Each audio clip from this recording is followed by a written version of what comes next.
was now. So Moreno at 38%, Dolan at 29%, LaRose at 12%. This is all about Trump then? Yeah, this race has been interesting. If you look at that number of undecided voters, when we started off, it was at 50%. And even this weekend when we're polling, it was at 20%. But we didn't let those undecided voters off the hook in our polling. We pushed them into who would they actually choose. And that's where we see a bump for Dolan. So that 9-point, 10-point gap tightens to 4 to 5 points when we push these undecided voters, that 20%, suggesting that this race could tighten tomorrow on Election Day. So it'll be a very interesting day indeed. Are voters discriminating issue-wise between the different individuals here? Are voters who are likely to vote for Moreno prioritizing something over the others? Yeah, that's the immigration policy issues and economy. Those two break for Moreno. He's leading those voters. If you got into topics like education or healthcare, well, then Dolan is actually leading with like 70%. But the problem for Dolan is those issues are only top issues for about 4 or 5% of Republican primary voters. Immigration and the economy, they're combined for about 75% as the most important issue. So that gives Moreno a good position, at least on those two issues. We're talking with Spencer Kimball from Emerson College Polling. Of course, this is the primary to find out who's going to run against Senator Sherrod Brown, a very important seat for Democrats, Spencer. And fascinating, in your most recent poll, you found out that he's actually doing pretty well, strangely, with Trump supporters. 8% of Trump voters plan to split their ticket and vote for Brown. So what kind of a situation is he in? This was said to be the political fight of his life. Well, he's certainly in a dogfight. Depends on who gets the nomination. In our polling, he seems to run better against Moreno at this point than he does against Dolan in a general election. But what we're seeing in Ohio is very similar to what we're seeing in Arizona, Nevada, Montana, Pennsylvania, where Trump is leading against Biden, and yet all of these Democratic Senate candidates are leading their Republican challengers by 2 to 3 points, even in a state like Montana, where Trump is up by 15, 16 points. So we'll see if that ticket splitting survives, the fall. But that's what we're seeing at this time. Well, and Spencer, that's what's so interesting is because here in Washington, the entire conversation about the balance of the Senate seems to be centered on Ohio and Montana. Tester and Brown are seen as the most vulnerable Democrats. Is your polling suggesting that maybe they aren't actually as vulnerable as previously thought? Well, they're vulnerable, don't get me wrong, but they're not, they're not losing like Joe Manchin, who dropped out of the race in West Virginia because he was trailing in the polls by 13 points. They're not doing as well as Josh Hawley out of Missouri, who's leading by 10. But there's a little struggle for Ted Cruz down in Texas. The bigger concern I would have is out in Arizona, which is an open seat, and those are tough. Same thing in Michigan. You don't want to just dismiss open seats, that the Democrats are going to keep those. But if they So it appears that NVIDIA in the GTC conference have updated the time for the keynote speech. Seems to have been pushed back now between 4 and 6 p.m. Eastern time, originally saying it was going to be at 1 p.m. Eastern time. So just to make our users aware. So we have added the registration link to the GTC conference. Again, that's on the feed for anyone interested. But the keynote speech has been pushed back now to 4 p.m. Keep in mind now as well, we're shortly expecting results from the Fed reverse repo facility as well. Fascinating here. I don't know, when we consider some of the numbers you have on Joe Biden and Donald Trump, if we can just touch the hypothetical for a moment here as well, Spencer, in a state like Pennsylvania, Donald Trump 47, Joe Biden 43, that's supposed to be home turf for Joe Biden. That's so, a Joe, lost race. Seeing this cycle, that happens. To kind of explain what we're seeing in Pennsylvania, we're seeing it across the country, is 18 to 29-year-olds are voting more like 2000 or 2004 when John Kerry or Al Gore is the nominee, and not like when Barack Obama was the candidate. When Obama's the candidate, the youth vote breaks for the Democrats 2 to 1, and they were able to carry that in 2016 with Clinton, and to the same extent with Biden in 2020. What the polling this year is showing 70 counterparties take $440.596 billion at the Fed reverse repo operation. Kerry won the youth vote by in 2004, and in some polls it's split, and that's what Bush and Gore looked like in 2000. So this realignment of political ideology, particularly with the youth vote, is something that the Democrats are clearly concerned about. There's also just the question of the undecided voters, Spencer. In that poll that Joe was referencing in Pennsylvania, about 10% of voters said they were still undecided in the presidential contest. Do you actually believe that? And is it going to be a matter of undecided voters actually choosing a candidate, or whether undecided voters choose to vote? That's exactly it. Who comes out in this election? Remember, in 2020, we had a record turnout. It was during COVID. We had over 155 million people vote, 15 million more than in 2016. Is that 15 million going to come out again, or do they stay home? And where do they not break? And that's something that both parties are going to be working on. It's a state-by-state election here, but that's something that we're looking at too, as far as the enthusiasm gap that we have. And what's interesting is that while Biden might lack enthusiasm on the top of the ticket, these other Democratic candidates, like Sherrod Brown, as you mentioned, has more enthusiasm. So it's almost as if these down ballots might be able to carry Biden over the finish line in some of these states. Wow.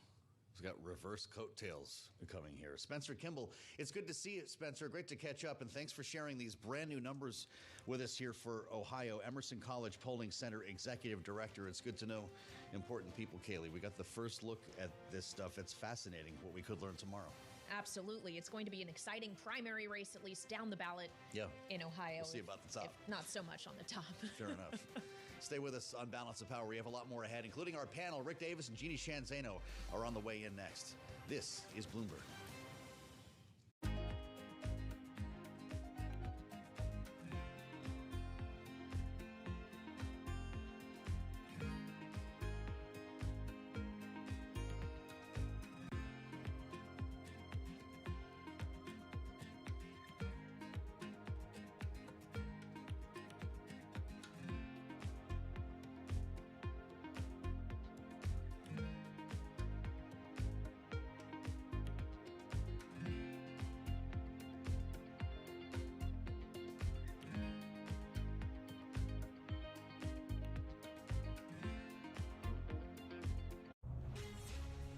From the beating heart of global finance, economics, and politics, and wherever newsmakers are moving markets, Bloomberg brings you conversations that allow for deep discussions and important insights. How has that shaped your strategy for the bank? Is this a new normal? Is this like a catalyst? Do you think we're in a new phase for dividend policy overall? That's a great question. I'm Francine Lacroix, and this is The Pulse, every weekday only on Bloomberg. You formed a partnership with Penny Pritzker at some point to do parking, is that right? Yeah, so when I was working at JLL, that we went through this real estate recession in the early 90s, and the senior people at the firm said, let's do a retrospective on all these different asset classes to see what happened, how we overpaid, why we ran into so much trouble, what really happened in the marketplace. And when I did that, I recognized, well, there were a lot of reasons why I liked the parking assets better than I did office and retail and industrial. And so I started really noodling on the differences between those asset classes and came up with a rationale to start a business in the parking space. But I crossed paths with Penny Pritzker, who later became our Secretary of Commerce. And she liked the idea, and she and I went off on this adventure together and built a real estate operating company in the parking space. It's the world's second largest economy with a growing influence in global affairs. But geopolitical uncertainties, deflationary pressures, and questions about foreign investment linked. Bloomberg, the China Show, brings you the unmatched expertise you need to keep track of breaking news, in-depth market analysis, and the most influential newsmakers in and around China. Bloomberg, the China Show. Now, weekdays at 9 a.m. Hong Kong time, right here on Bloomberg. Context changes everything. Bloomberg Surveillance covers the latest in global markets and the political events that influence your world. Join Jonathan Farrell, Lisa Abramowitz, and Anne-Marie Hordern only on Bloomberg. Context changes everything.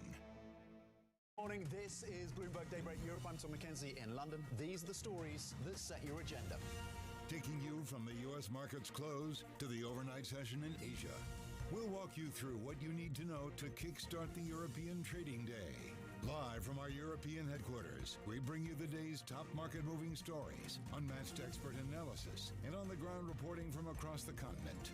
Tune in every weekday at 6 a.m. London time, only on Bloomberg Television.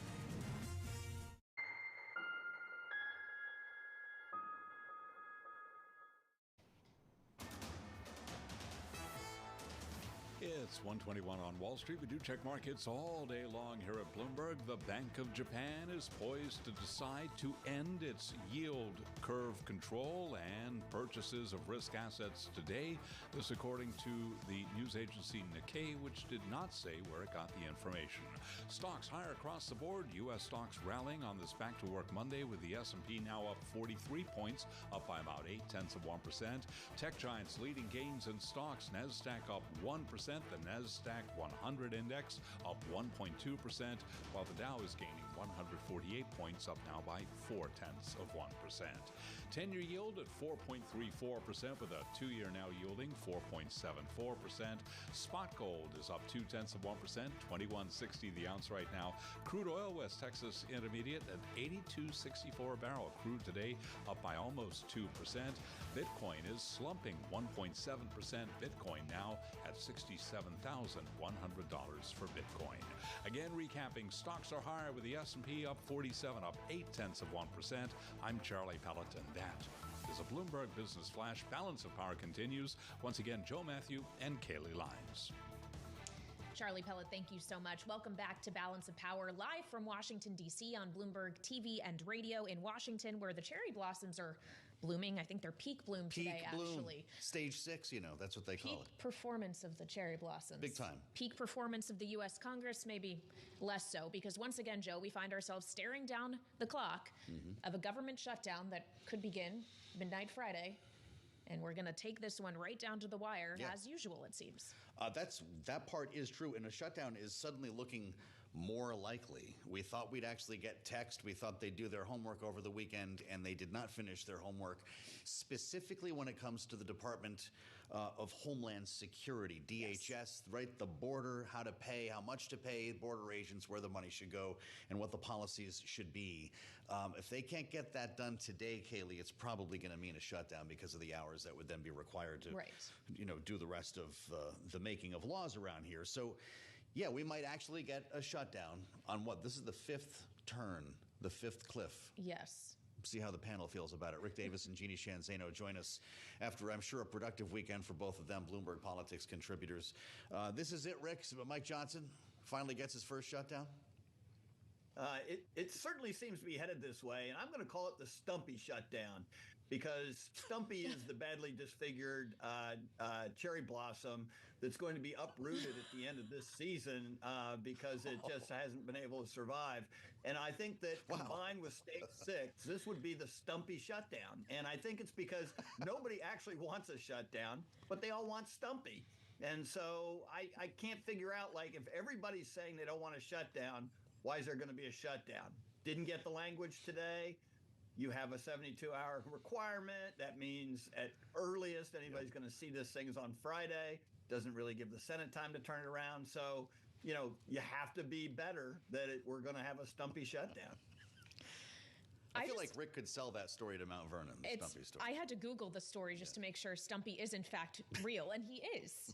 The National Park Service announced that 159 cherry trees on the Tidal Basin in West Potomac Park will be cut down later this year to make way for seawall repairs, and Stumpy is among them.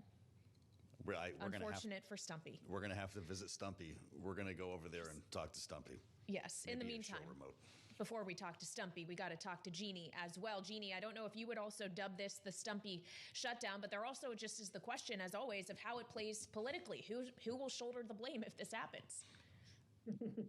I'm going to stay away from the Stumpy reference. I, too, need to read up on this to completely understand. Although, to Rick's point, I believe this is going to be, if it happens, the first shutdown we've seen during cherry blossom season. I think that's correct. Hopefully it doesn't happen. And hopefully if it does, it's partial and short.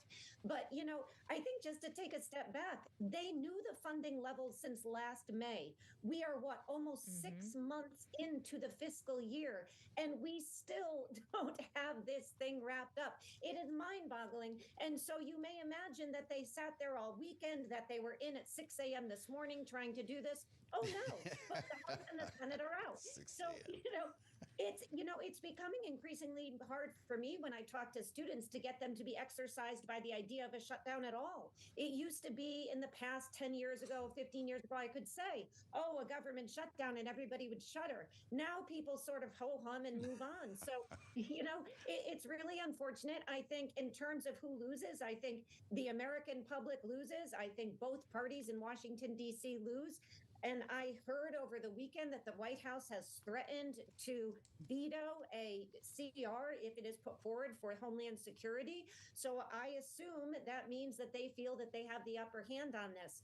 I am not sure I would take that bet, but this is where we are. And it is to nobody's benefit to have a CR in cherry blossom season. Well, I'll tell you what, not a stumpy shutdown, at least, no. And I'll tell you, they won't be here at 6 o'clock in the morning tomorrow either, Jeannie. Just as a symbol of the dysfunction, Rick, I'm curious your thoughts on what Tom Emmer had to say over the weekend, the majority whip, suggesting that next year, if Joe Biden is still the president, they do not invite him to deliver his State of the Union address. Quote, I think you've got to rethink issuing invitations if it's not going to be a State of the Union, and that was a campaign speech, unquote. Of course, we said before the speech that it would be campaign related, Rick. That's what you get. And well, Donald Trump certainly had a couple of those, didn't he? Yeah, well, he had one during a campaign season. And I guess, look, I mean, it's a little naive to think that a president in a campaign election year with a speech this late in the season, the latest State of the Union in modern history, that he isn't going to make it sound a little bit partisan. And it's pretty clear that certainly for the House of Representatives, that the number one person that seems to have influence in their legislative appetite is the quote, the predecessor, Donald Trump, who was named 12 times in the speech. So I don't think any of this is a surprise. I've seen other members echo this. Joni Ernst said earlier last year that maybe we shouldn't invite the president to give a State of the Union unless he's got his budget there in advance that we can look at and see his national security strategy. So look, I mean, I think the biggest thing is it's all a compliment to Biden, because if he'd have bombed, they'd want him in there every month. And so, I think that it's a recognition by the Republicans in their, quote, retreat in the Greenbrier last week that they're talking about what a good job Joe Biden has done. I mean, I don't get it. Why give him this kind of credit? Well, there's also the question, Rick, if he did say, he doesn't think Biden will be president to give this speech again next year. But there's also the question if it's going to be Republicans still in control of the House to even have a Republican speaker, make this invitation.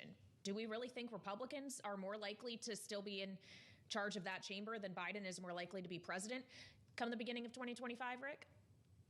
The one thing I know for certainty is every political operative I've ever met on either side of the political divide is very concerned about jinxes. And when your candidate like Emmer goes out and says something like that, he is completely jinxing this election cycle. And so number one, he needs to shut up and quit making these predictions, because he's gonna screw it up. But two, look, I mean, right now, I would say the generic Republican ballot looks pretty good. And usually Congress tracks the generic ballot. So I know it seems like this is the most do-nothing Congress in history, and maybe they'll be rewarded for that, because the last thing, voters want necessarily is an activist bunch of guys passing legislation that's going to raise their taxes and do other bad things for them. So the bottom line is, it seems like cyclically it could be a decent year for Republicans, but they certainly aren't doing anything right now, specifically around this budget issue, that would be something they'd want to go home and campaign on. I'm looking at a picture of Stumpy now. Now I feel bad. Stumpy is real. Even with Stumpy, Jeannie. $53 million for Joe Biden's reelection campaign. He pulled in the month of February. He has the most money collected by a Democrat at this point in the calendar in history. Is he raising money on the dysfunction here in Washington, or is this all never Trump cash? I think it's a combination of both. There's a lot of people out there who feel like Joe Biden has delivered in ways that they didn't expect when he came into office. And there are, he has an incumbency advantage. That certainly helps. But a lot of that money has been raised by the grassroots, which is incredibly impressive when you think about the number. The flip side of this is this going to matter at a time when Donald Trump is such an expert at using the free media?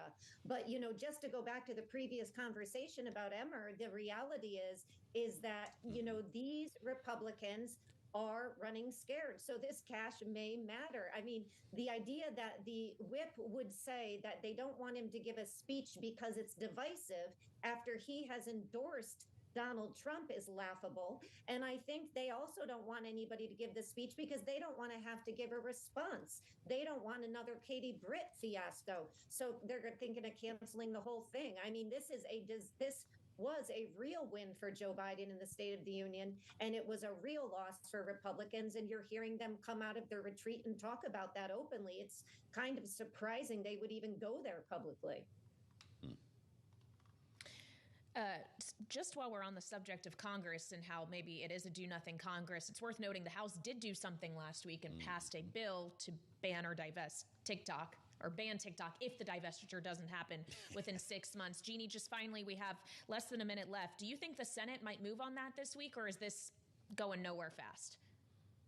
Yeah, they might. When they come back in session, they might. I think if they do, there will be changes to it. But there is bipartisan support for this thing. We even heard Donald Trump, do another flip-flop, and this time on the TikTok bill saying he wants to get China out of it. So I do think they could do something. I don't know if it'll be this week, but I think something comes out of the Senate, probably changed a bit from what went in there.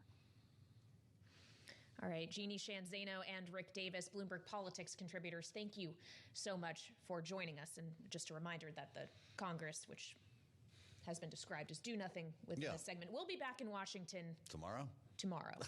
Before a 2-week recess. Rick and Jeannie will be back later today, though. Yes, double time. Love that. On the late edition of Balance of Power. And that's what's so good about Mondays. And on this Monday, let's get a check now on world and national news. Amy Morris has that in our 99.1 newsroom here in Washington. Hey, Amy. Hey, Kaylee, and as you mentioned earlier, that TikTok bill that's pending in the Senate, now we're learning Biden officials are set to brief senators on the push to divest TikTok, and the Department of Justice is backing the bill requiring TikTok divestment. So as we get more information on this, of course, we're going to bring it to you. Meanwhile, President Biden spoke today with Israeli Prime Minister Benjamin Netanyahu. The two leaders clashing over the war in Gaza. The White House says they talked about the latest developments there, including the situation in Rafah and efforts to surge humanitarian assistance to Gaza. This is the first time the president and prime minister have actually spoken since February 15th. Russia President Vladimir Putin sealing his control for 6 more years with a highly orchestrated landslide in an election that followed the harshest crackdown on the opposition and free speech since Soviet times. Some Russians attempted to defy the inevitable outcome, protesting his repression at home and his war in Ukraine. And President Biden signed an executive order aimed at advancing the study of women's health, in part by strengthening data collection and providing funding opportunities for biomedical research. Under the order, the National Science Foundation and Department of Health and Human Services are instructed to research ways to use artificial intelligence to advance women's health research. Global news 24 hours a day and whenever you want it with Bloomberg News Now. I'm Amy Morris, and this is Bloomberg.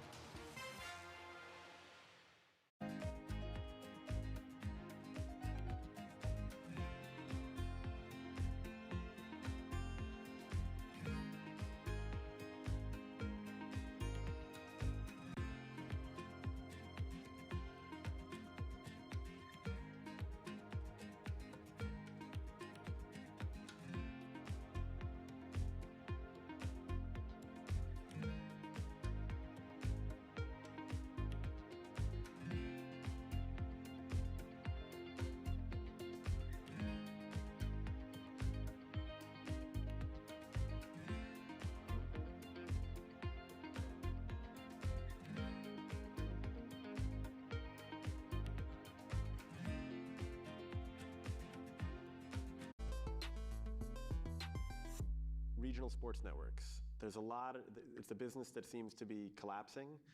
leagues have sort of toyed around with. Should we do something ourselves? Some teams are doing like local TV and streaming. How do you see that shaking out? So I don't think I'm right on this, but my instincts keep telling me this is what's going to happen. Because if you remember the WWE, they launched their own network that had their own content and had their own pay-per-views. And it was kind of a smart, bold, ahead of its time move. And then they pivoted at the perfect time and they sold their content to, what was it? Peacock. Yeah. And that was really smart too, because they were able to leverage that number as high as possible. So they always zagged where the money was and where the opportunity was. I think the opportunity for the NBA with the local teams would be to own all that themselves.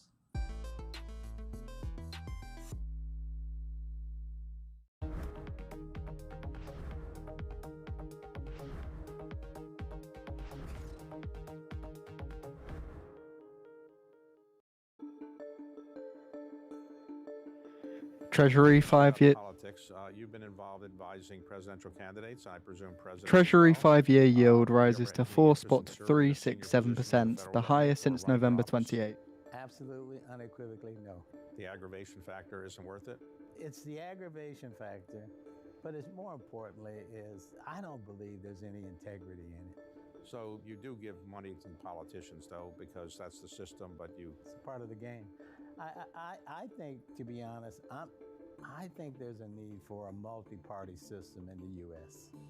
to give more people a choice about where they can throw their voter support and their political support, but also to cause the country to sort of come together by having everybody have a role in deciding what is in the long-term best interest of the country. I've often believed that Black Americans as a people and as a voting bloc should adopt the same position that the original founders of the Congressional Black Caucus had in early 1970. Their philosophy was enunciated like this: Black Americans should have no permanent friends, no permanent enemies, just permanent interests.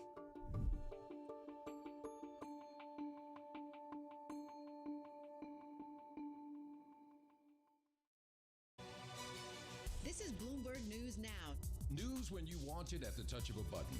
Another volatile day on Wall Street. We're seeing big moves. All eyes on Capitol Hill as Democrats and Republicans prepare. Today's job numbers casting doubt on the Fed's next move. Inflation remains front and center. And that's news when you want it with Bloomberg News Now. Get it 24/7 on the Bloomberg Business app, Bloomberg.com, and anywhere you get your podcasts. Bloomberg News Now. Context changes everything.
It's 1:40 on Wall Street. We do check markets all day long here at Bloomberg. We have got the Dow, the S&P, NASDAQ all advancing. The Russell 2000, those small cap shares in the red. Russell down now by 0.3%.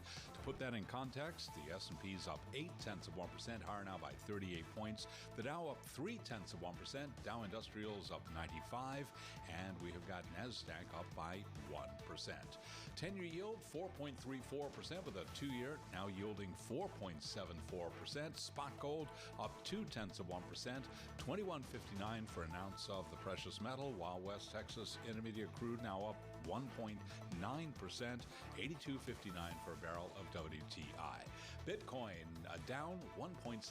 Bitcoin right now, 67,081 on Bitcoin. The Bank of Japan is poised to decide to end its yield curve control and purchases of risk assets today. That according to Nikkei, without saying where it got the information. And shareholder advisory firm Glass Lewis is recommending that investors in Walt Disney back the entertainment company's management in its battle with activists. Again, recapping, stocks are higher. S&P up 37, now up 0.7%. Balance of power continues. Back we go to Washington once again. Your hosts, Kaylee Lyons and Joe Matthew. All right, Charlie Pellet, thank you. Joe Matthew alongside Kaylee Lyons in Washington, D.C. This is Balance of Power on Bloomberg TV and radio, and we're glad you're with us. As Joe Biden today gets on the phone with Benjamin Netanyahu for the first time in a month. We've talked a bit about the strained relations between the White House and Tel Aviv, of course, over policy in Gaza with a looming invasion, if I can use that term, of Rafah, and it's something that they continue to talk about, coming off of Chuck Schumer's address last week in which he called for new elections in Israel. Benjamin Netanyahu reacting to what the majority leader had to say. Here he is. What he said is totally inappropriate. It's inappropriate for to go to a sister democracy and try to replace the elected leadership there. That's something that the Israeli public does on its own, and we're not a banana republic. And we want to turn now to an expert in the Middle East. Joining us now is Hagar Shamali. She's former director for Syria and Lebanon at the National Security Council. She's now founder and CEO at Greenwich Media Strategies. Hagar, always great to have you here on Bloomberg TV and radio. We have gotten a very brief statement from the White House about the call that took place between Biden and Prime Minister Netanyahu today. They said they discussed the latest developments in Israel and Gaza, including the situation in Rafah and efforts to surge humanitarian assistance to Gaza. They say a readout is forthcoming. We have not gotten that readout yet. But what do you hope was communicated by President Biden to Netanyahu on this call? And how do you expect that, frankly, any communication from the U.S. president right now is being received on the other end? Well, there are two sides to this at the moment. So on one hand, what President Biden likely did was he had to do a little bit of damage control following Schumer's statement in particular, because for Schumer to go out and say toward a democracy, toward a country that is an ally of the United States, that new elections are needed. I'm not one to repeat or parrot Netanyahu's talking points, but that is not the norm for the United States in foreign policy when dealing with a democratic government and a democratic friend in particular. We do say occasionally that elections are needed in countries, but that's where we've seen there to be not free and fair elections, or that there's a dictator, an authoritarian who's not respecting democracy or elections or that kind. So to say in this context is not the way you work with a country like Israel. It's certainly not how you're going to get the Israeli government to cooperate with you, which is Biden's number one goal. So on one hand, he probably had to do some damage control, and on the other, he had to press really hard and say, listen, Bibi, you're putting me between a rock and a hard place. I want to help you. I've been supporting you. We've been very clear about that. But your behavior is going to cause a problem for me on Capitol Hill. And that problem could be very real. It could result in a halting of aid or less aid or conditional aid. And so therefore, you got to work with me, and we have to work on what's happening in Rafah. This is how we see what's going to happen in Rafah if you invade right now. And it would be catastrophic, as we know. We've talked about it together, about the fact that you have about 1.3, 1.4 million Gazan refugees who've sought refuge there. And without a clear plan, it's hard for the U.S., for us as your friend, to back you up. So that's probably two sides of the conversation he had with Bibi. This was in the air yesterday at the White House, Hagar, during the St. Patrick's Day celebration. The Prime Minister of Ireland spoke about this publicly while he was with the president, speaking with reporters. He said, quote, "The Irish people have such empathy for the Palestinian people," unquote. And the president said that Taoiseach and I agree about the urgent need to increase humanitarian aid in Gaza and get the ceasefire deal. Is that what led to this phone call this morning, when Benjamin Netanyahu is hearing about conversations like these that the president is having openly? Well, from what I understand from my friends in Washington, this is the situation in Rafah and the humanitarian situation in general in Gaza is top of mind for the Biden administration. This is something that they're actively working on a daily basis. They have people traveling to Israel regularly, trying to press the Israeli government on the need to open more routes, to get more humanitarian aid in, to inspect things faster, to open a maritime route, things of this kind. And so I don't know that that itself was what precipitated this call. I think in general you have regular communication, but when you see the situation you have now, you have the UN saying that people are in danger of death because of famine, and that it is an emergency. And you've got the US airdropping aid, which we both know is the most inefficient and expensive way to do this, which only reflects how desperate the U.S. government is to try and send some help in. Then that's all of that together is likely what precipitated this. Well, as we think about the efforts to get aid into Gaza, there's also the question of what operations the Israeli Defense Force may still undertake in Gaza. We know that there was another move on a hospital in Gaza City in the last several days, and Rafah, of course, remains a question, as it seems that Israel, Netanyahu specifically, still is indicating the number one priority is to take out Hamas to the extent that they can. Do we have an understanding, Hagar, of just how close they are to accomplishing that goal? It's a little difficult because the U.S. has come out, the U.S. officials have said that they believe that the Israeli military has taken out about a third of Hamas's fighters. And Israel has said things that are a bit similar to that, actually. Maybe they inflate those numbers a little bit more, but it's a little bit complicated because on one hand, you have the U.S. saying that, and I, having worked in the U.S. government, obviously I have a reason to believe when the U.S. comes out with these figures, they don't say that unless they're pretty certain of them. But also, the part that's complicated is the fact that you have Netanyahu coming out and saying that they're at the tail end. And he said that. He said, we're at the very end. We just need to go into Rafah, and we need to control Rafah, and then we're at the end.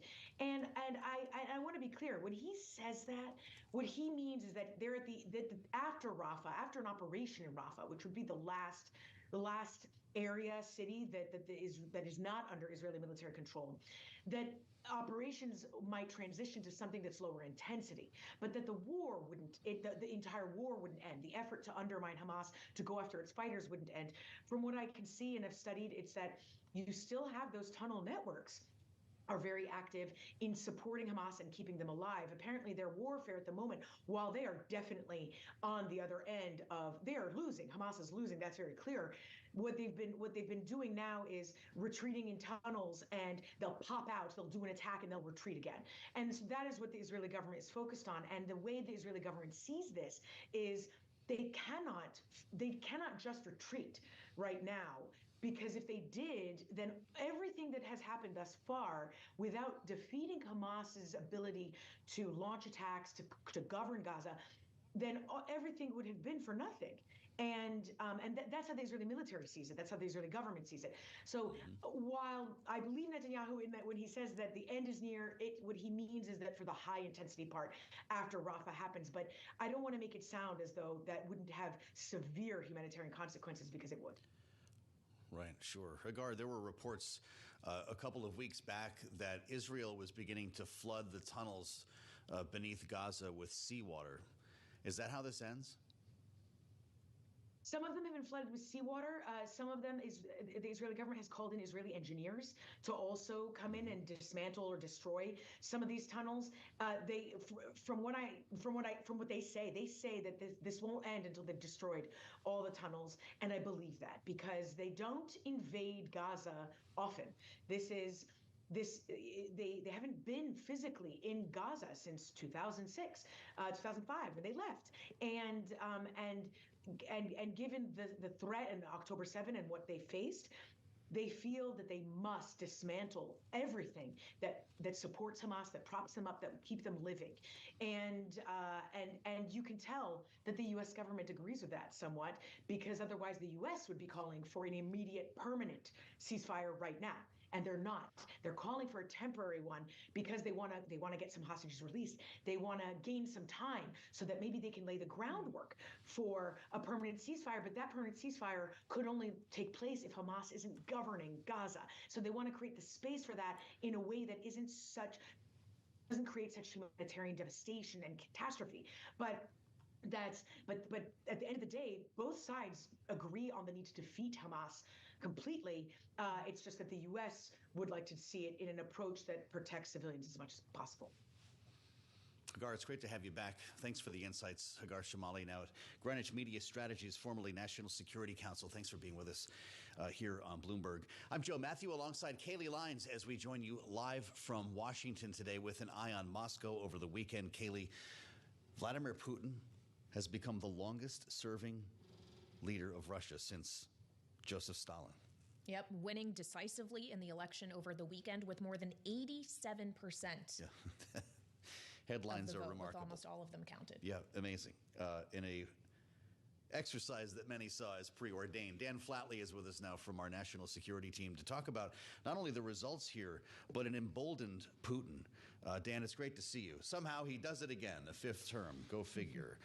But some of the language that we heard from Vladimir Putin, specific to Ukraine, quote, in some areas, our guys are simply cutting the enemy to pieces right now.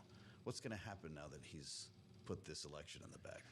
Yeah, well, certainly it gives him the space to say, look, I still have the support of the Russian people, whether that's, true or not, based on the vote totals that we've seen.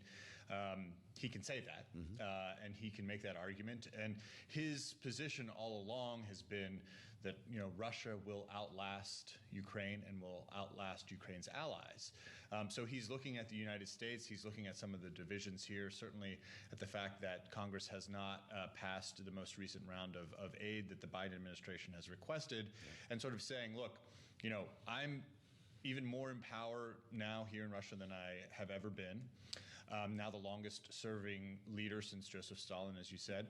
And my call to invade Ukraine, to defend Russia's interests there was the right one, and we will outlast our enemies. And so now he has that, at least the veneer of that argument to make. And so I'm sure that's what he'll be saying. And then it's sort of up to Ukraine and its allies to come up with an answer to that. And so that's what we'll see here. Well, and on the subject of allies, just within the last week, Joe and I have had conversations with the president of Poland, with the prime minister of Latvia, Ukraine's neighbors that very much fear what Russia could do next if they are successful in Ukraine. And it's worth noting that Putin, in remarks over the weekend, also said that any conflict, direct conflict between Russia and the NATO alliance would be one step away from a full-scale Third World War. Should we be reading that as a threat or a sign that perhaps Putin would be reluctant to take that kind of move against a NATO ally? I don't think he wants to tangle with NATO, Putin, I don't think he really wants to tangle with the NATO alliance. I think some of that is bombast. So Gunvor estimates drones shot 600,000 barrels of Russia's refining. Some, the fact that he won so handily, and again, the legitimacy of that is somewhat in question, but the fact that he now has that. So, as some context here, more Russian oil refineries are attacked by Ukrainian drones today. More refineries are attacked by drones, the latest in a series of strikes on energy facilities, and many of them deep within Russia. So the strikes on Saturday, so that was this weekend, targeted at plants in Russia's Samara region, more than 1,000 kilometers from the Ukrainian border. Second Biden administration or a second Trump. So again, Gunvor in Russia just commenting that they estimate the drones have shut down around 600,000 barrels of Russia's refining. To keep the Ukrainians funded. I was really struck by the Noon Against Putin protest encouraged by Alexei Navalny before he died. On election day at high noon, protest votes line up, and they did line up at some polling stations. Did those people put their lives on the line, or that's just noise for Putin at this point? No, I think absolutely. You'd have to be very brave to do something like that in today's Russia.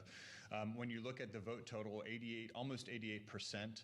I believe it's at least 10 points above what Putin got the last time he was up for election. So and in a time of war. So if you're in that position of power, you're not willing to brook any type of challenge. You want to kind of quash that, and the Russian surveillance state is such that I have to believe that those people will, their presence will be marked. And certainly what happened with Navalny, Putin addressed that as well, and called it a sad event or tragedy or whatever the term was. But obviously that was in some way connected to his desire to hold on to power in some way as well. So, it's a very difficult prospect for those in Russia who oppose him. All right. Thank you, Dan. It's great to see you. Dan Flatley with us from our national security team. Kaylee, a 5th term in office for Vladimir Putin.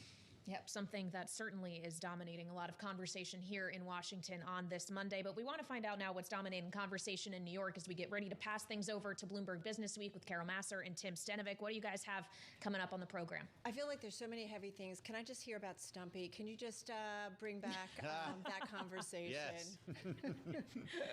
Long live Stumpy. We're going to go take selfies with Stumpy just for you, Carol. Oh, my God. Listen, we're going to talk definitely Google and Apple today, Tim. Yeah, and did you guys know there's a Fed meeting this week? Is that on your radar? Oh, We did hear a mention of that. Okay. Yeah. A little bit of that as well. You're going to take care of that for us. We are. Bloomberg Business Week starts right now.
Why do the biggest names in business choose Bloomberg? That is a great question. It's a great question. Great question. Great question. Best question I get all night. Bloomberg. Top experts. Great questions. Let's suppose you're on a plane and somebody realizes who you are. They say, I have $100,000. I don't know what to do with it. Where should I invest it? Where should they put their money? So today, it's a easier decision than it was maybe 2 years ago because Treasury bills are 5%. So I would say, regardless of how much risk you want to take, you have to put a portion there. Then you would have to ask really, an individual is the same, I think, as any institution. What is your time frame? Do you need to get access to this $100,000 in the next few weeks, the next few months, the next few years, not until you retire? And that will determine your investment decision. So what do you think is the most common mistake investors make when they have 100,000, a million, or whatever they might have? What is the most common mistake you have observed that investors make? I would say hubris and thinking you know more than you do, because every decision that you make has many, many layers. So as you're creating a portfolio, look at the risk as well, not just excited about the return. And what's the best investment advice anybody's ever given to you? Continue to learn about innovation in whatever you do, because that is where it's not exciting, that's where returns will go.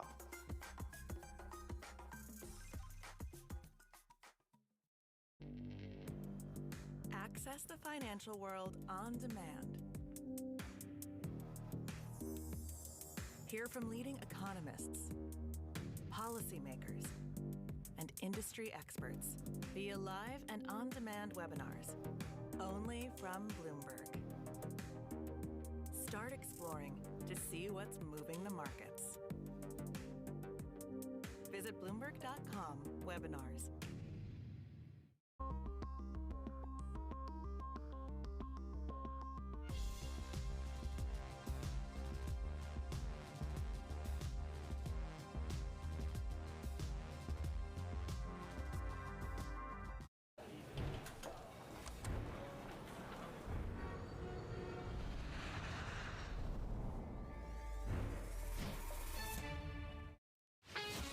This is Bloomberg Business Week. Insight from the reporters and editors who bring you America's most trusted business magazine. Plus, global business, finance, and tech news as it happens. Bloomberg Business Week with Carol Masser and Tim Stenivek on Bloomberg Radio. Here we go, everybody. A new week and a lot on our mind. A very good afternoon, everybody. Live on Bloomberg Radio and television. I'm Carol Masser, along with Tim Stenivek, live here on Bloomberg Business Week. And I got to say, though, really, Tim, it's all about the mega cap tech names, or at least three in particular today. Yeah, tech, AI are certainly on our mind at big time today. On that, when a relationship works, Carol, it works. Just ask Apple and Google, now said to be doubling down when it comes to AI features. As you mentioned, those stocks moving on the news today. Yeah, we're going to get into that in just a moment. Also, the Woodstock of AI getting underway, put on by the company that really first comes to mind when you think about artificial intelligence, NVIDIA. What you need to know about this gathering and what it all means, what to watch out for. That's coming up as well. Okay, so we talk this tech partnership. We talk AI and NVIDIA. There's also a Fed meeting going on this week. Oh, so yeah. It's pretty important. We're actually seeing the U.S. two-year yield at highs for the year. So we're going to get a little preview of what to expect and also what Jay Powell's not talking about today. Yeah, he's probably not talking about what Elon had to maybe say in a recent conversation. That's in our one more thing. Elon saying it's in the best interest of his investors. We'll break it down in just a moment. First up, though. Yeah, let's go to Charlie Pellet for a check on the day's trade and top business stories. Hey, Charlie. Well, hello there, and here's what's going on. The Dow, the S&P, NASDAQ, all advancing right now. Back to work Monday with the S&P up 0.7%, higher by 40 points right now. 51.57 on the S&P. We have got the Dow Jones Industrial Average advancing. S&P, as I mentioned, higher with the Dow up 0.3%, up 115, while the NASDAQ Composite Index is up 169, up now by 1.1%. The 10-year now at 4.34%, the 2-year 4.74%. Spot gold up 0.2%, 21.59 the ounce. West Texas Intermediate crude oil up 1.9%, 82.60 for a barrel of WTI, where Bitcoin is lower by 1.3%, 67,388 on Bitcoin. The Bank of Japan is poised to decide to end its yield curve control and purchases of risk assets today. This according to Nikkei, without saying where it got the information. Sources tell Bloomberg Apple is in talks to build Google's Gemini artificial intelligence engine into its iPhone, setting the stage for a blockbuster agreement that would shake up the AI industry. Apple up 1.4%, Alphabet up 4.8%, a topic we'll have a lot more for you on coming up on Bloomberg Business Week. Again, recapping, S&P up 41 now, up 0.8%. I'm Charlie Pellet, and that is a Bloomberg Business Flash. All right, Charlie, thank you so much. Well, it is the doubling down of a relationship that's already existed for many years. We're talking about that between two very well-known household tech giants that have been in the news a lot, and we're talking about Apple and Google specifically. Yeah, this story by Bloomberg's Mark Gurman, an exclusive, and it's among the most read stories on the Bloomberg today. It certainly caught the attention, too, of investors, sending both stocks higher today and giving a lift to the overall equity trade today. All right, so let's get to it. For more on what's going on, let's bring in Mark Gurman on his story. Mark is Bloomberg News Chief Technology Reporter, joining us from L.A. Along also with us is Bloomberg News Senior Executive Editor for Global Technology, Tom Giles. He's here in studio. Mark's story, though, as we said, an exclusive among, I think it's the most read. Mark, let's start with you. Lay it out for us in terms of the news and what you are hearing. Yeah, we are hearing that Apple and Google are in talks for Apple to license Gemini, that's Google's top generative AI large language model, for integration into the iPhone and iOS 18 and the iPad later this year. Apple has its own homegrown AI, including some Gen AI that will be baked into the device. Those will be models that run on the phone themselves. But what a lot of consumers are clamoring for are like Gemini, Microsoft Copilot, ChatGPT, the ability to type in a short prompt and get an essay, a letter, or an image or whatnot created for you. That's very reliant on the cloud. It's a very expensive endeavor. Obviously, that comes with a lot of challenges and scrutiny as well. And so Apple felt like going with a partner, at least this year, is in its best interest. It has talked to OpenAI And it has talked to Google. The OpenAI talks happened recently, but the Google talks are active. And it appears both Google and Apple are keen on getting something done by June. Obviously, this could still fall apart, but this is what's happening right now, the two being in discussions. Hey, Mark, does it also tell us a story? Does it tell you a story about where Apple is when it comes to its progress on AI right now? Yeah, that's the real question. It tells us that Apple has not made as much progress as it would need to on the generative AI and cloud-based generative AI front specifically. I do think they have made a lot of progress on on-device AI and day-to-day usability, but either it has not made progress or it doesn't feel like it needs to make progress on cloud-based Gen AI, specifically based on short prompts. I would imagine it does come down to the fact that they know they need to get this out this year. They know Google's the best. Why not expand that search deal, maybe make some money off of it too, while having far less liability than they would if they went in-house. Yeah, I do feel like the pressure is on all of the big tech names to kind of really move forward when it comes to AI. Tom Giles, come on in on this, because I feel like when you hear Apple and Google get together on anything, I feel like exponentially the impact, and I think about regulators just being like, wait, what are you two doing now again?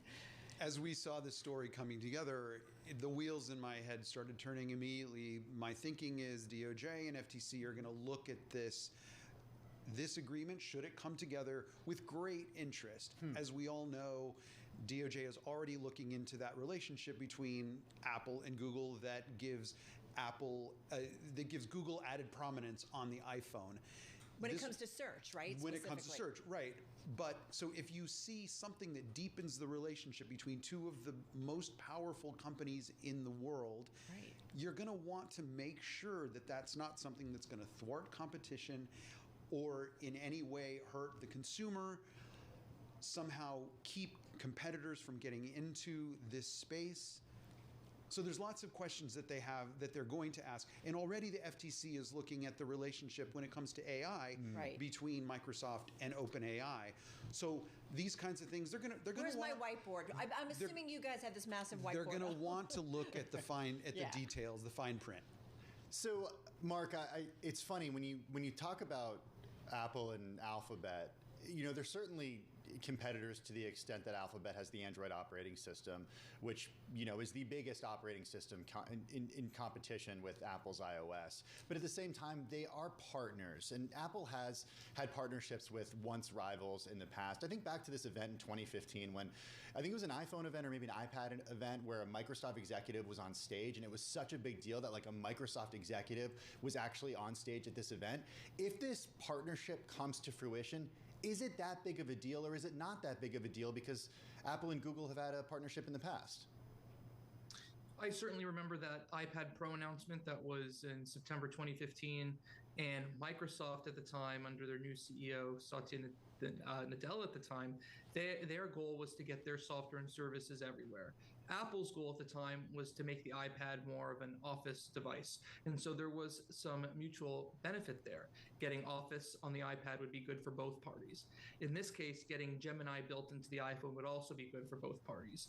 Apple would be able to push new AI features that everyone's clamoring for to its 2 billion users, and Gemini would be gaining many more users and a stronghold on, one of the most popular devices of our lifetimes, right? And I want one more thing I want to add. Tom's point is excellent about the FTC and the DOJ.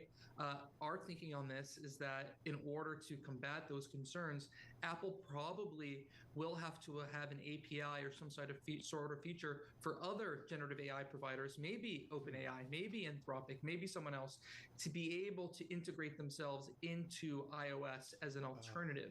And better yet, Apple probably would have to let users choose when you boot up the phone for the first time who you want your generative AI provider to be. Or as Tom said, the DOJ and FTC are going to be smelling around pretty quickly. I also do wonder about Gemini, Apple, Google. Who benefits more? You just said, Mark, Gemini into the iPhone, it's good for both parties. Did one of them need to do this more than the other? Was the pressure on Apple to get moving? Yeah. I would say the easy answer is the pressure is more so on Apple, but I think there's pressure on both companies, right? Google, search obviously is down. Google is looking for, new areas of growth and getting its, next big thing on the world's biggest or second biggest platform. That's a big deal for them. They're already owning their own in-house platform. They'll own number one, and now they could own number two on AI as well. So I think the pressure is probably equal on both. Maybe more so on Google, because I think if Apple didn't do anything this year on the AI front, if they didn't do this, it would be a bad look. We'd certainly criticize them heavily for it. But would their revenue drop significantly? Would people stop buying iPhones? Probably not. So certainly maybe the pressure is more on Google, but certainly on both. From the investor point of view, you have to look at the perception that there are some players that are far further ahead when it comes to generative AI. A lot of people are giving a lot of props to Satya Nadella and Microsoft for getting in on that relationship with OpenAI at an early stage, making a big investment, and being seen as leaders. There's a lot of criticism about Google, on the other hand, as being something of a laggard. They should have been way ahead of the game when it comes to AI. They've got DeepMind. They had their own AI team at work. Sometimes those two teams worked at loggerheads with each other. Right. They're getting that better, but they are seen as being behind Microsoft and its relationship with OpenAI.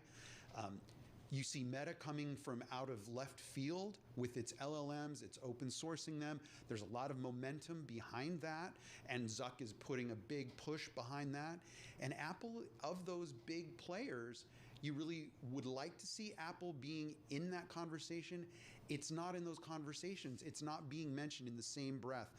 Microsoft, OpenAI, and even Google. It does feel like today's news has kind of like changed that, right? Like all of a sudden the conversation may be, all right, we're I don't know, that Apple all of a sudden we're looking at differently a little bit, potentially. That it has a strong relationship with Google, and it's going to capitalize on that and weave more of those AI features into the iPhone, providing a huge platform and a huge validation for what Google's been doing. Both have the potential to benefit tremendously from this. And Tim, I think about how much we've talked about Google, right, and the criticism of Gemini specifically in terms of some of the biased concerns. Yeah, so talk a little bit about that, Mark, because it was just a couple of weeks ago that we were talking about all the challenges that Alphabet was facing in its AI ambitions, and the CEO of the company had to essentially come out and say, well, wait a second, this is not acceptable to us, and we're working on this to try to make it better.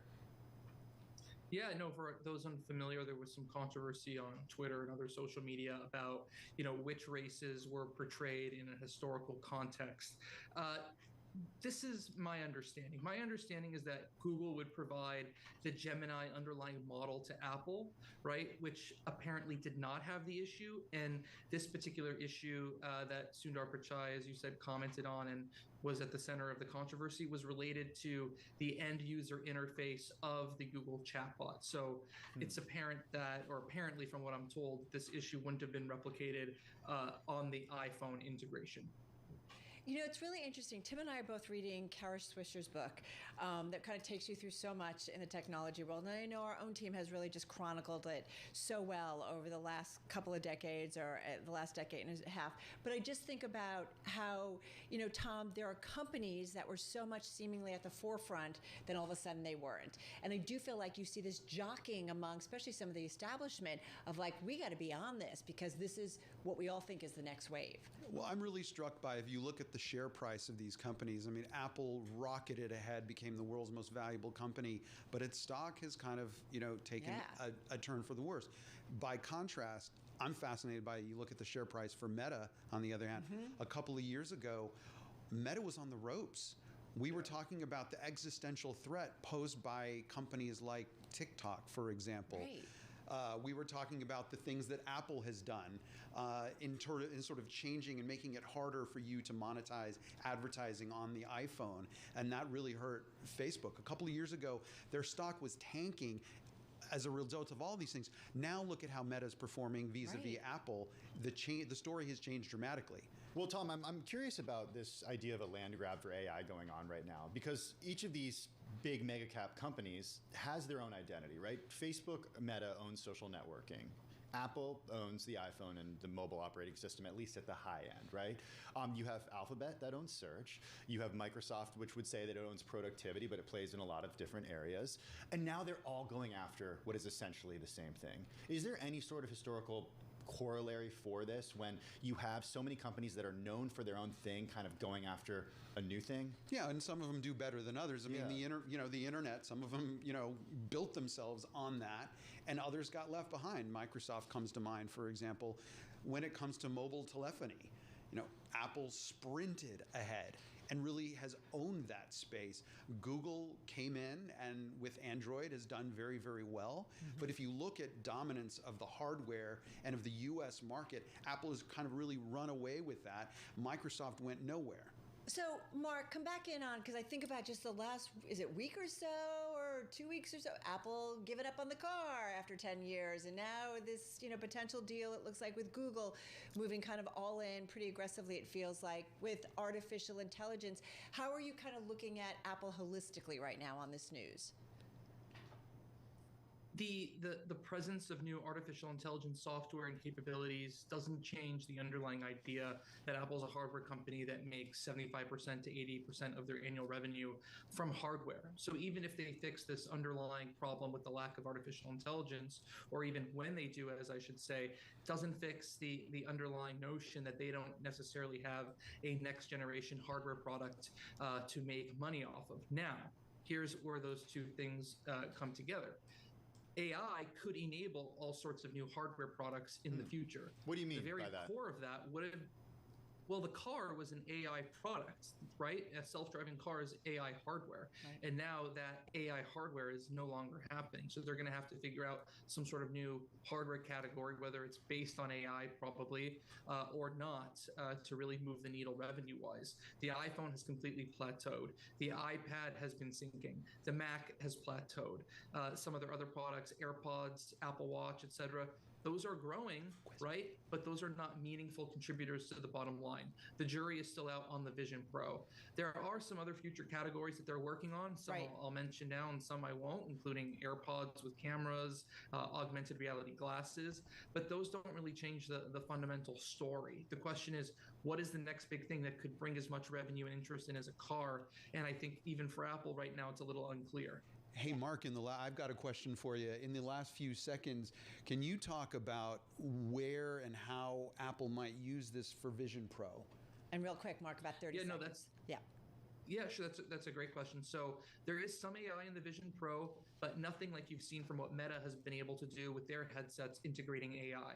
There is a future I see where the Vision Pro cameras could tap into this new generative AI that they're getting from Google and their in-house to unite those two things. You could be walking around a grocery store, the artificial intelligence can pair with those cameras, tell you more about a food item you're looking at. Or you look at a player at an NBA game, the AI combined with those cameras could tell you their stats or what their 3-point percentage is depending on where they're standing behind the arc. All right, now I totally kind of get it. All right, I wish you guys could just stay for the next hour. We so appreciate it. Mark Gurman, Bloomberg News Chief Technology Reporter, and of course, Bloomberg News Senior Executive Editor for Global Technology, Tom Giles, joining us in studio. Coming up, another mega cap tech name straight ahead.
timelessness and sustainability go together, right? You can't expect to be timeless if we're run out of resources. So for me, sustainability is not a side activity. It's not a reaction to external pressure. It's core to who we are, what we stand for. And to a very strong extent, it's about future-proofing our business, right? You need to focus on sustainability to recruit. More and more, that younger consumer we're talking about, they want to work for companies that care about this planet, that do more than just kind of generate revenue and profit. You need sustainability to attract consumers. More and more, including that younger consumer, they care deeply about what are you doing differently? Are you making a difference? Investors, particularly in Europe, more and more place value on what you're doing in sustainability. Many of our partners have expectations on sustainability.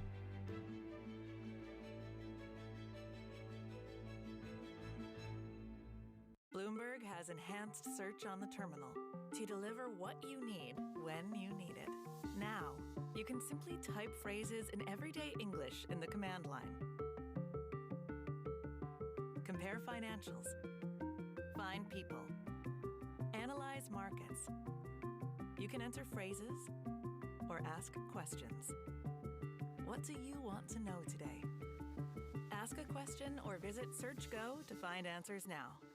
Always on the heartbeat of the tech sector. Spread across global markets. The real-time data aspect is going to be important. We're going to bring you expert analysis on that. Sure. Don't miss Bloomberg's interview with the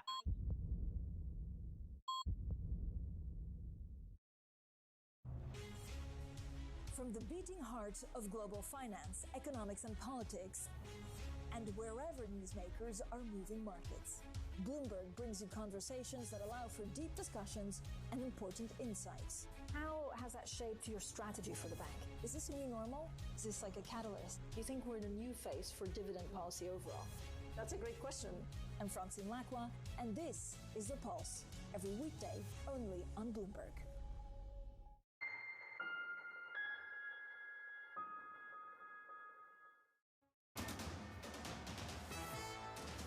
It's 2:21 on Wall Street. We do check markets all day long here at Bloomberg. The Bank of Japan is poised to end its yield curve control and purchases of risk assets tomorrow. This according to Nikkei, without saying where it got the information. The Japanese newspaper said the BOJ will also end its negative short-term policy rate stance the same day. Tech giants leading gains in stocks today with the Dow, the S&P, and NASDAQ all advancing. Russell 2000, though, is having a down day. The Russell falling by 0.1%, but the S&P right now higher by 0.8%, up 42 points to 5160.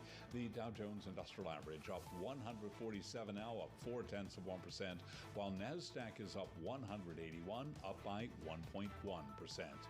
10-year 4.34% with a 2-year 4.74%. Spot gold up 0.2%, $21.59 the ounce.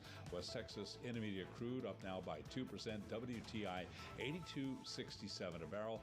Bitcoin down 1.7%, 67,127 on Bitcoin. Fisker is pausing production for the next 6 weeks as the electric vehicle maker looks to rein in inventory and avoid possibly having to file for bankruptcy. Fisker shares, they are plunging today by 12.8%. Again, recapping, stocks higher. S&P right now up 42. That is a gain of 0.8%. I'm Charlie Pellet. That is a Bloomberg Business Flash. All right, gotcha, Charlie. Thank you so much. Well, as we said, we are all in on a few mega cap tech names on this Monday and really AI today. We already talked about Apple and Google. Let's head to NVIDIA, which, as you know, is hosting what has been dubbed the Woodstock Festival of AI. That was named that or dubbed that by Bank of America analysts. I don't know. Sounds fun. It does. The pictures from Woodstock the look mud, pretty great. The music. I was going to say this one maybe with less mud. Lack of this event hosted by NVIDIA set to draw 300,000 in-person and virtual attendees. This for the debut of NVIDIA's latest generation of its AI accelerators that have set the world and the company's stock alight. With more, we welcome in Bloomberg Intelligence senior semiconductor analyst Kunjan Sabani, who's in our San Francisco bureau. So Kunjan, give us a little idea of the context around this, the history of this event, the germination of this event. What exactly is it? Is it really Woodstock? Well, this year it could be, yes, definitely. We are expecting a lot of announcements coming out of this event that could potentially recharge the already strong momentum. What kind of stuff? So first, the announcement of its new B100 chip. We believe this will be a multi-die in the same package product. And why it's important is it could have at least 2x or even higher performance improvement over the existing H100s. So this would enable them to widen the gap that they already have against the competition. Well, you mentioned momentum. Let's just go back for a second. I mean, the stock was up 240% last year. That's it? Number one gainer in the S&P 500. It is the number one gainer, I believe, still in the S&P 500 by a mile. Or by a wide margin this year, and it's up almost 80% so far this year. So the momentum, I mean, I do feel like, Kunjan, anytime we bring up AI, we have to talk about NVIDIA. So talk about this new B100, what it is, the next, level, if you will, and why it's so significant, and what it could mean really for their top and bottom line. Yeah, like I said, it's going to be a significant jump in terms of performance, right, over the existing H100. So when competition is trying to catch up and put out its chips, which are trying to match up to H100, suddenly now NVIDIA is going to have a product which is 2x or even above. It's sort of, think of it like two H100s packed in the same GPU. So that's significantly powerful. More than that, we also expect, last GTC, they announced a TAM of $1 trillion, within which $300 billion was for the chips and hardware. Since then, estimates have continued to rise, and we expect a likely upside to their TAM number, especially for the chips and hardware segment.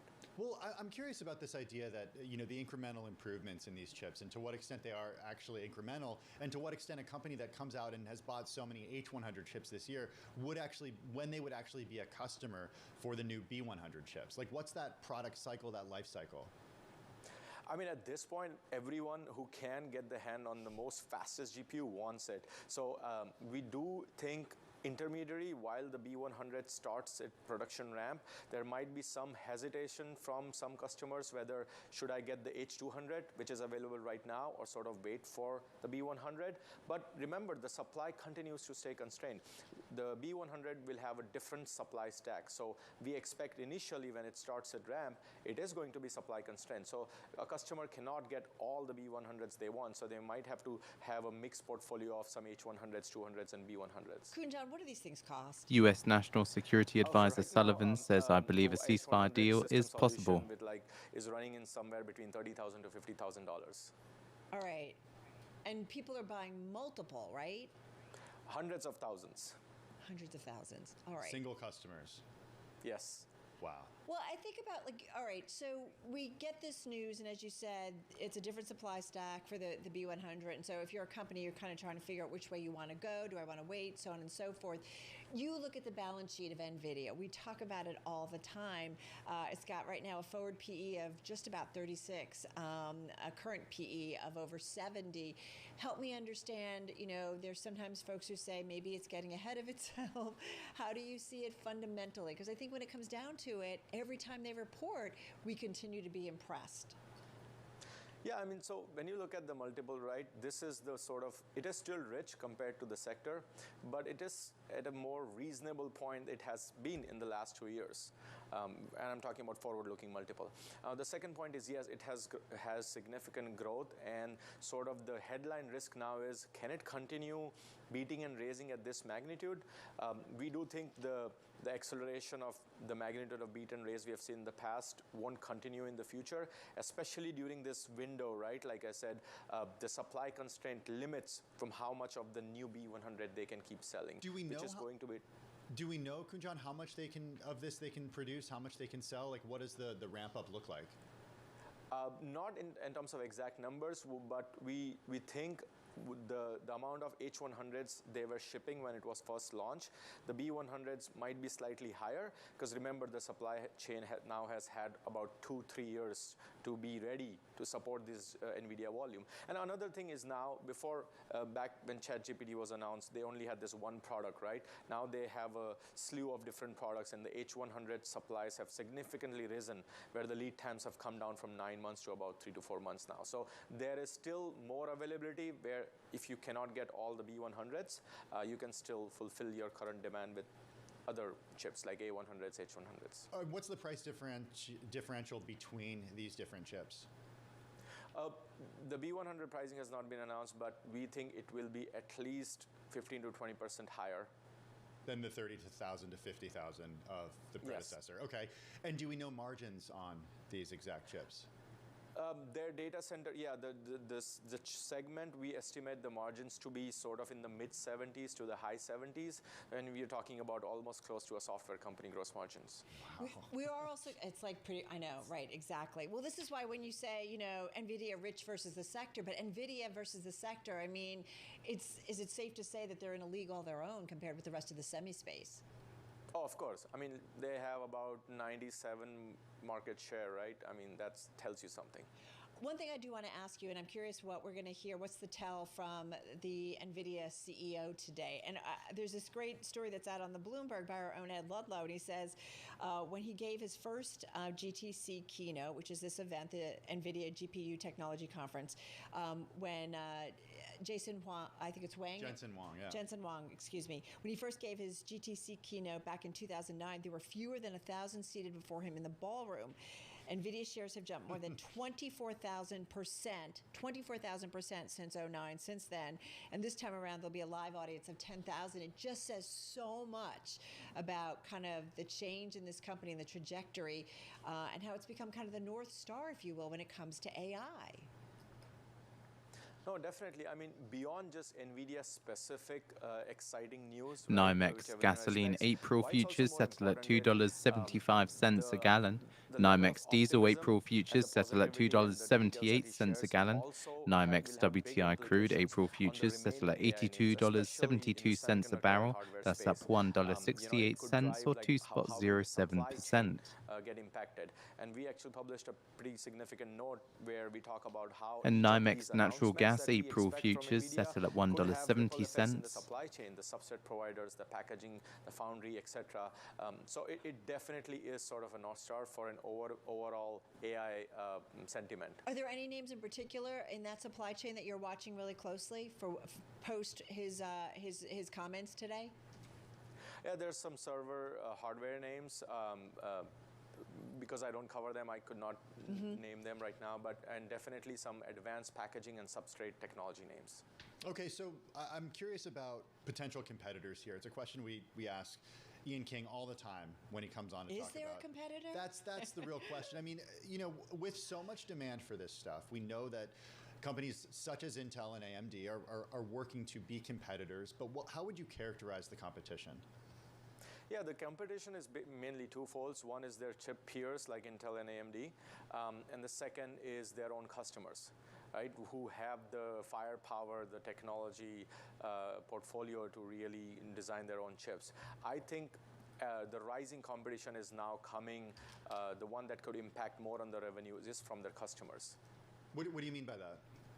So, you know, Microsoft, Amazon, Google designing their own ASIC accelerators. So GPU is essentially an accelerator. It's a type of a merchant silicon chip that everyone can go buy and implement. And these large cloud customers and hyperscalers are designing their own chips. They're getting better at that.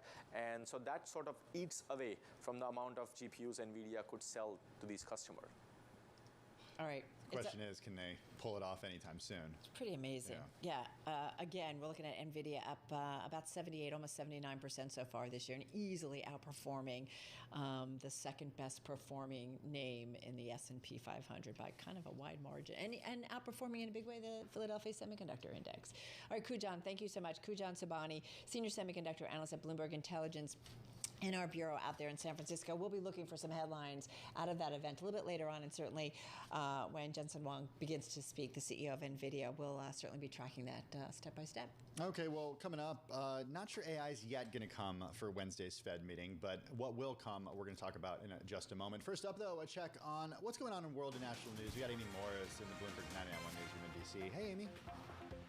Hey, Tim, we are learning more now about that phone call between President Biden and Israeli Prime Minister Benjamin Netanyahu. The two leaders, as you know, have been clashing over the war in Gaza. Well, Netanyahu, at Biden's urging, is set to send Israeli officials to Washington to discuss some prospective Rafah operations. In the past month, the rift between these two men has widened over that military campaign and the increasingly problematic humanitarian crisis in Gaza.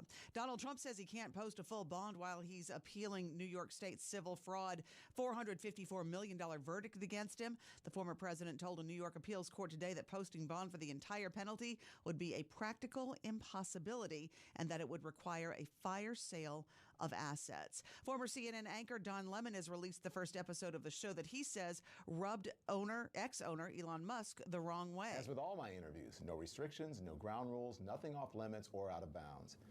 That is until the interview ended. So what went wrong? I don't know. But my hope is that you learned something about both Elon and me, two people who come from completely different vantage points on almost every single issue. Don Lemon including timestamps in which he asked Musk about endorsing a presidential candidate, among other topics. Global news 24 hours a day and whenever you want it with Bloomberg News Now. I'm Amy Morris, and this is Bloomberg.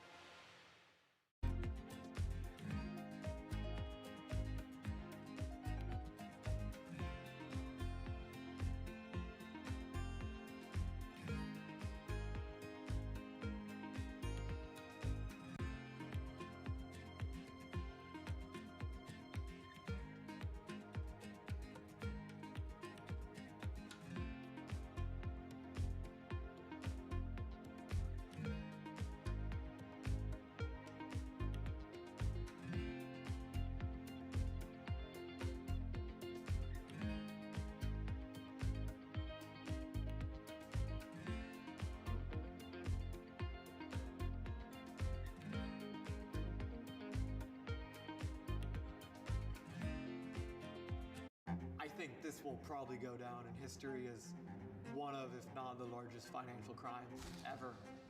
I cannot imagine a scenario where $8 billion just disappears. Bankman-Fried has pled not guilty to multiple fraud charges. Sam was just too important in the crypto community. When someone says, I'm going to give $1 billion in the next 2 years, like that catches everybody's attention. As time went on, their ideas got like weirder and weirder. I don't think he even had almost a conception at some point that it was wrong or right. I think he just had the mentality that he has to win. This committee will not stop until we uncover the full truth behind the collapse of FTX. Sue, Mark. Are you in? I'm in. I'm in. We're in. Will this be the last of its kind? No. This is the nature of capitalism. Get over it.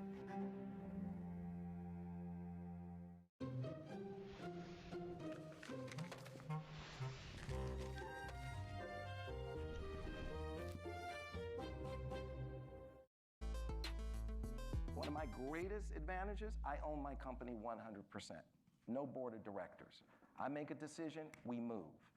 And I had a guy say to me, runs a big media company. This guy ran a major division, Warner Discovery. Okay. It was just Warner Media at that time. He says, you know what, when we sit in our meetings, we don't talk about Disney.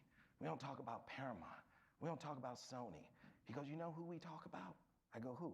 You. I said, really? He goes, yeah, you.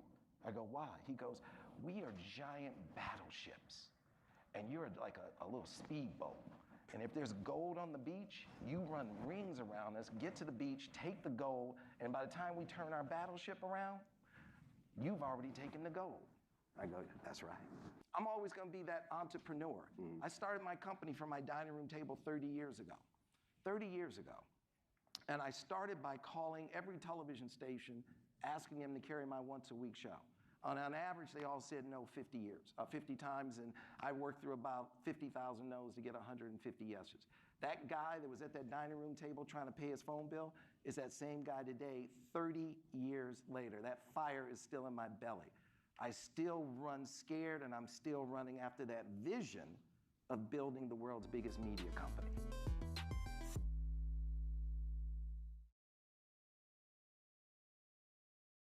It's the world's second largest And Brent crude futures settle at $86.89 a barrel. That's up $1.55 or 1.82%.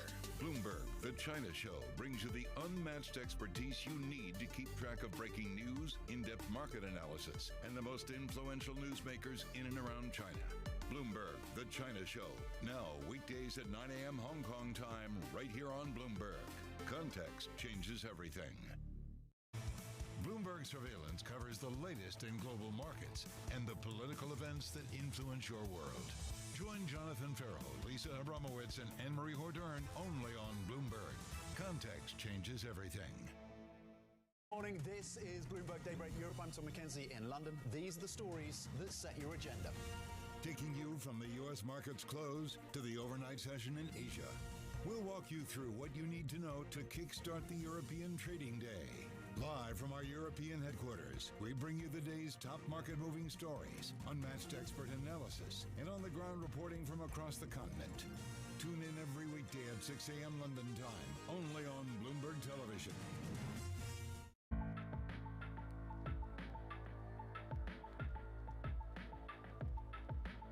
This is Bloomberg.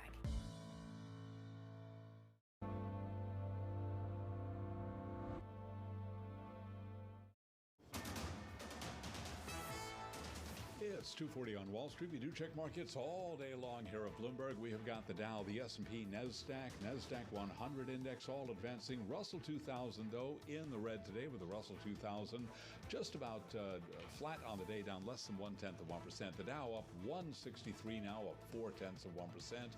S&P up 45, up 0.9, while the NASDAQ Composite Index is up 190, higher by 1.2%.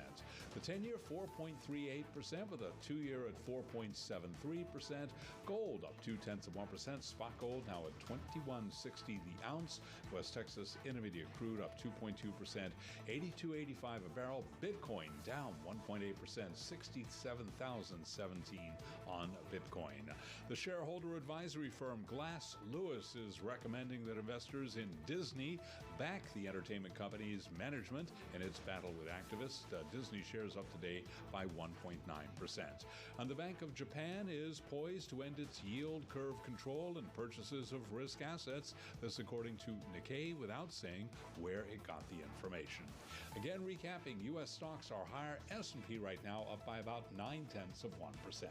I'm Charlie Pellet. That is a Bloomberg Business Flash. All right, Charlie, thank you so much. Charlie breaking down your top stories, also some of the market moves. Speaking of market moves, check out the Treasury trade.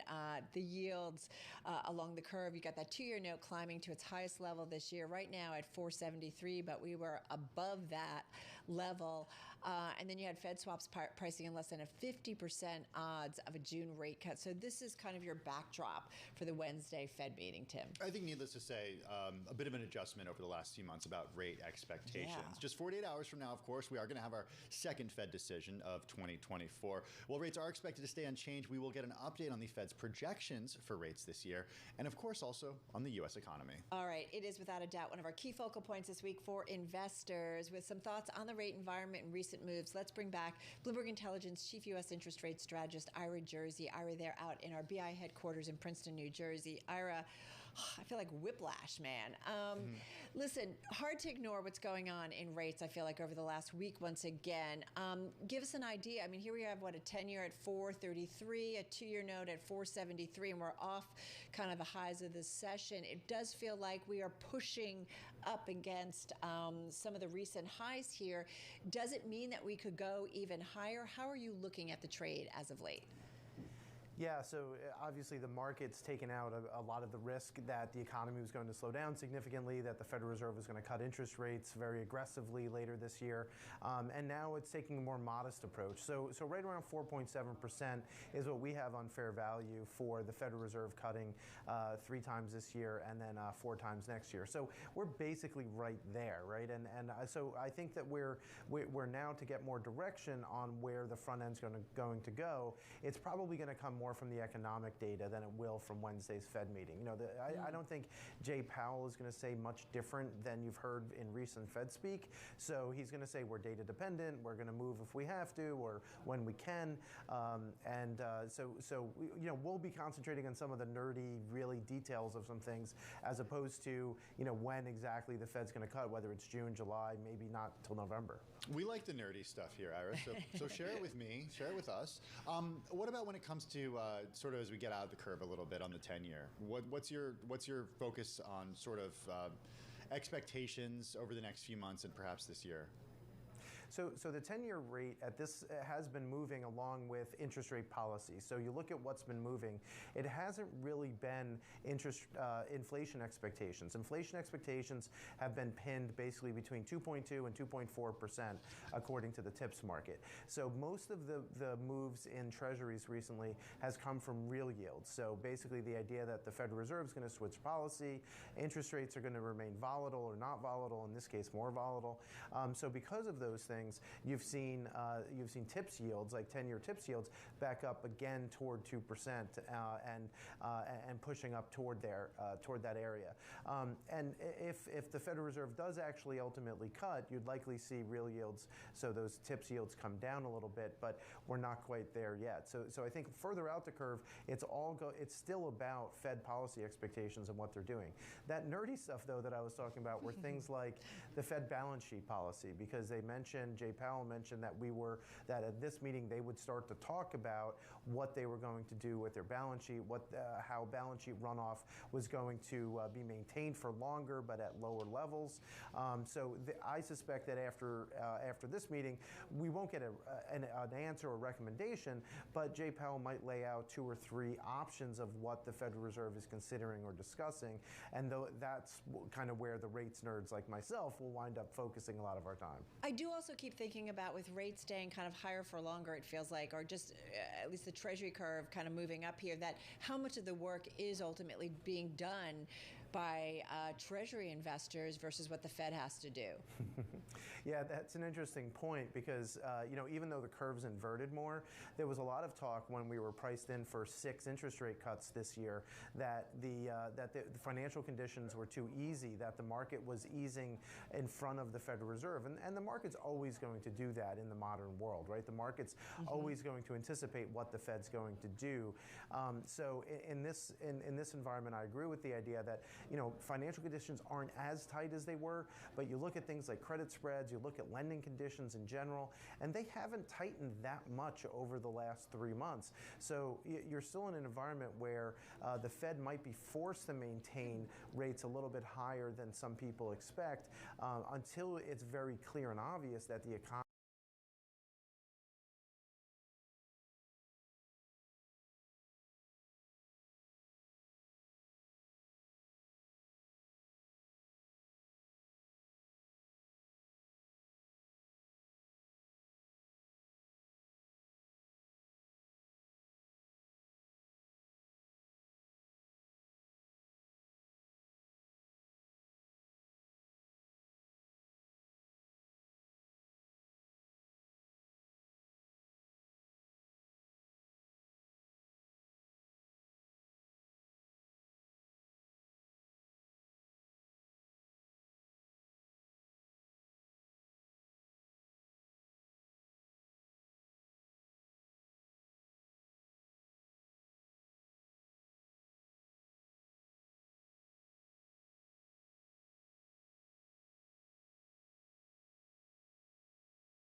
Liquidity is the lifeblood of an airline. We make very conservative decision making about when we raise funding and how we raise funding. We try to diversify our sources, and we're always very focused on the actual rates. And we like to build in flexibility in these financing structures so that we have an opportunity to prepay debt when appropriate, so that we can continue to optimize the overarching rates that we're paying. What have you learned with the dynamic move of the interest rates that we've seen from Chairman Powell? I mean, do you go fixed structure or floating structure, much more like what they do in Europe? Yes and yes. We have a mix currently. It's a little bit of a different model than what I was used to in the public company space. Say in some ways we provide ourselves with a natural hedge, leaving some of our debt floating and some fixed.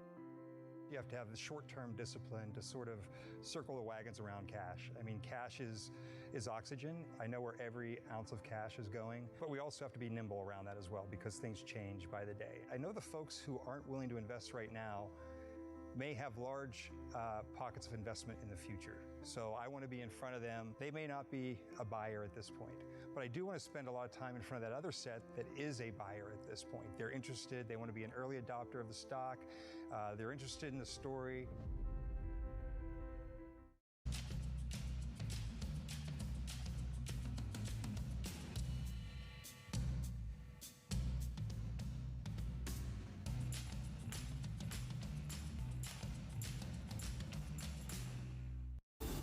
Fixed income fix. Watch Bloomberg Real Yield every Friday right here on Bloomberg.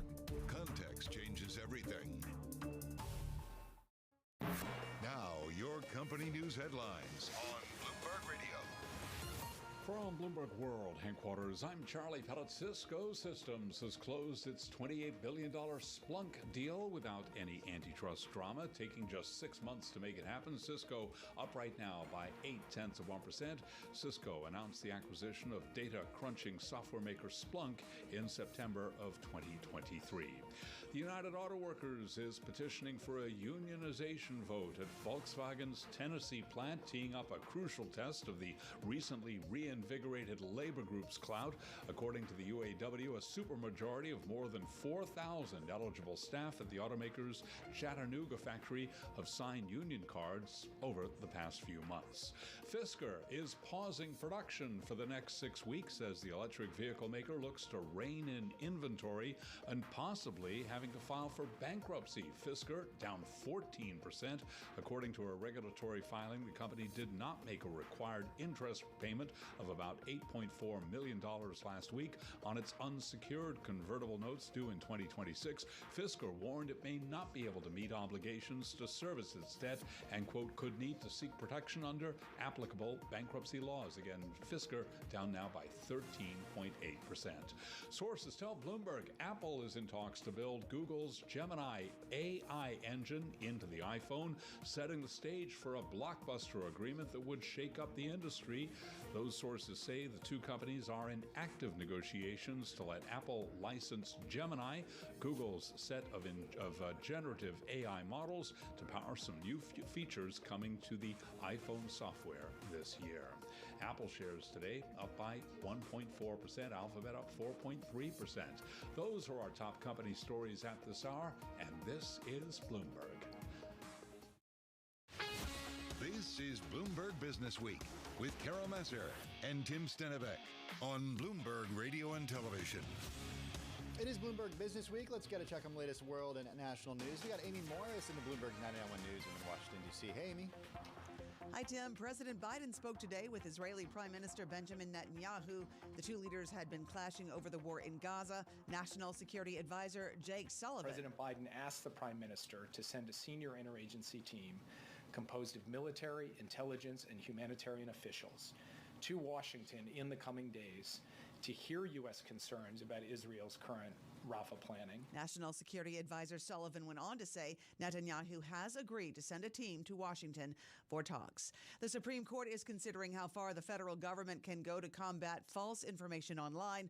During oral arguments, Justice Samuel Alito asked U.S. Principal's Deputy Solicitor General Brian Fletcher about the language that administration officials used in emails to social media platforms during the pandemic. The district court, which analyzed this record for a year, described it as arguably the most massive attack against free speech in American history, including the censorship of renowned scientists opining in their areas of expertise. The issue first came up when the federal government accused social media companies of promoting misinformation about vaccines. Donald Trump says he cannot post a full bond while he's appealing New York State's civil fraud $454 million verdict against him. He told the court today it would require a fire sale of his assets. Global news 24 hours a day and whenever you want it with Bloomberg News Now. I'm Amy Morris, and this is Bloomberg. Carol and Tim. All right, so appreciate it. Amy Morris there in D.C. All right, let's get to our one more thing. It's a story that is among our most read. I think it's been our most read story on the Bloomberg in the past 8 hours. Bring, it is. And this is Elon Musk appearing on the Don Lemon Show on YouTube and getting into an area, Tim, that has come up recently in media, and that is his drug use. Okay, so with Don Lemon, it was specifically about Elon's prescribed use of ketamine. Musk says he takes the drug as prescribed periodically to treat what he described as, quote, chemical tides that lead to depression-like symptoms. Don Lemon asked Elon Musk, Carol, if he ever worries that this may get in the way of Tesla's government contracts and clearances and in the way of how investors think about him and Tesla. Check it out. From a standpoint of Wall Street, what matters is execution. You know, are you building value for investors? Tesla is worth about as much as the rest of the car industry combined, from nothing. So, that's pretty good. As I mentioned, we had the best-selling car on Earth last year. So from an investor standpoint, if there is something I'm taking, I should keep taking it. That is Elon Musk speaking to Don Lemon in an interview that was released today on the Don Lemon Show on YouTube. And remember, this is something that we talked about. Why is this subject of interest specifically with Elon Musk? You might remember that story in the Wall Street Journal. It was back in January, and it said that executives in the Tesla and SpaceX CEO companies had said that executives at Tesla and SpaceX specifically had grown concerned about Elon Musk's recreational drug use specifically. Musk responded that he hadn't failed drug tests, and in a post on X said that whatever I'm doing, I should obviously keep doing it, and that's exactly what he said here today. So there's a reason why this was asked about, but it's interesting. Yeah, we should note doctors can prescribe ketamine to treat pain and depression, and at a higher doses, the drug does act as a sedative. Can also cause hallucinations, overdosing could lead to unconsciousness and dangerously slowed breathing. That's according to the U.S. Drug Enforcement Administration. Interesting story. It is, folks, our most read story on the Bloomberg in the past 8 hours. So you can certainly check it out and find it at Bloomberg.com. All right, for those of you watching on TV, up next is The Close. For those of you following Tim and me on Business Week, coming up, we're going to get into the question, what does a post-pandemic economy look like? Also, it's not business class, it's not a private jet, it's the upstart JSX. We're talking to that company as well.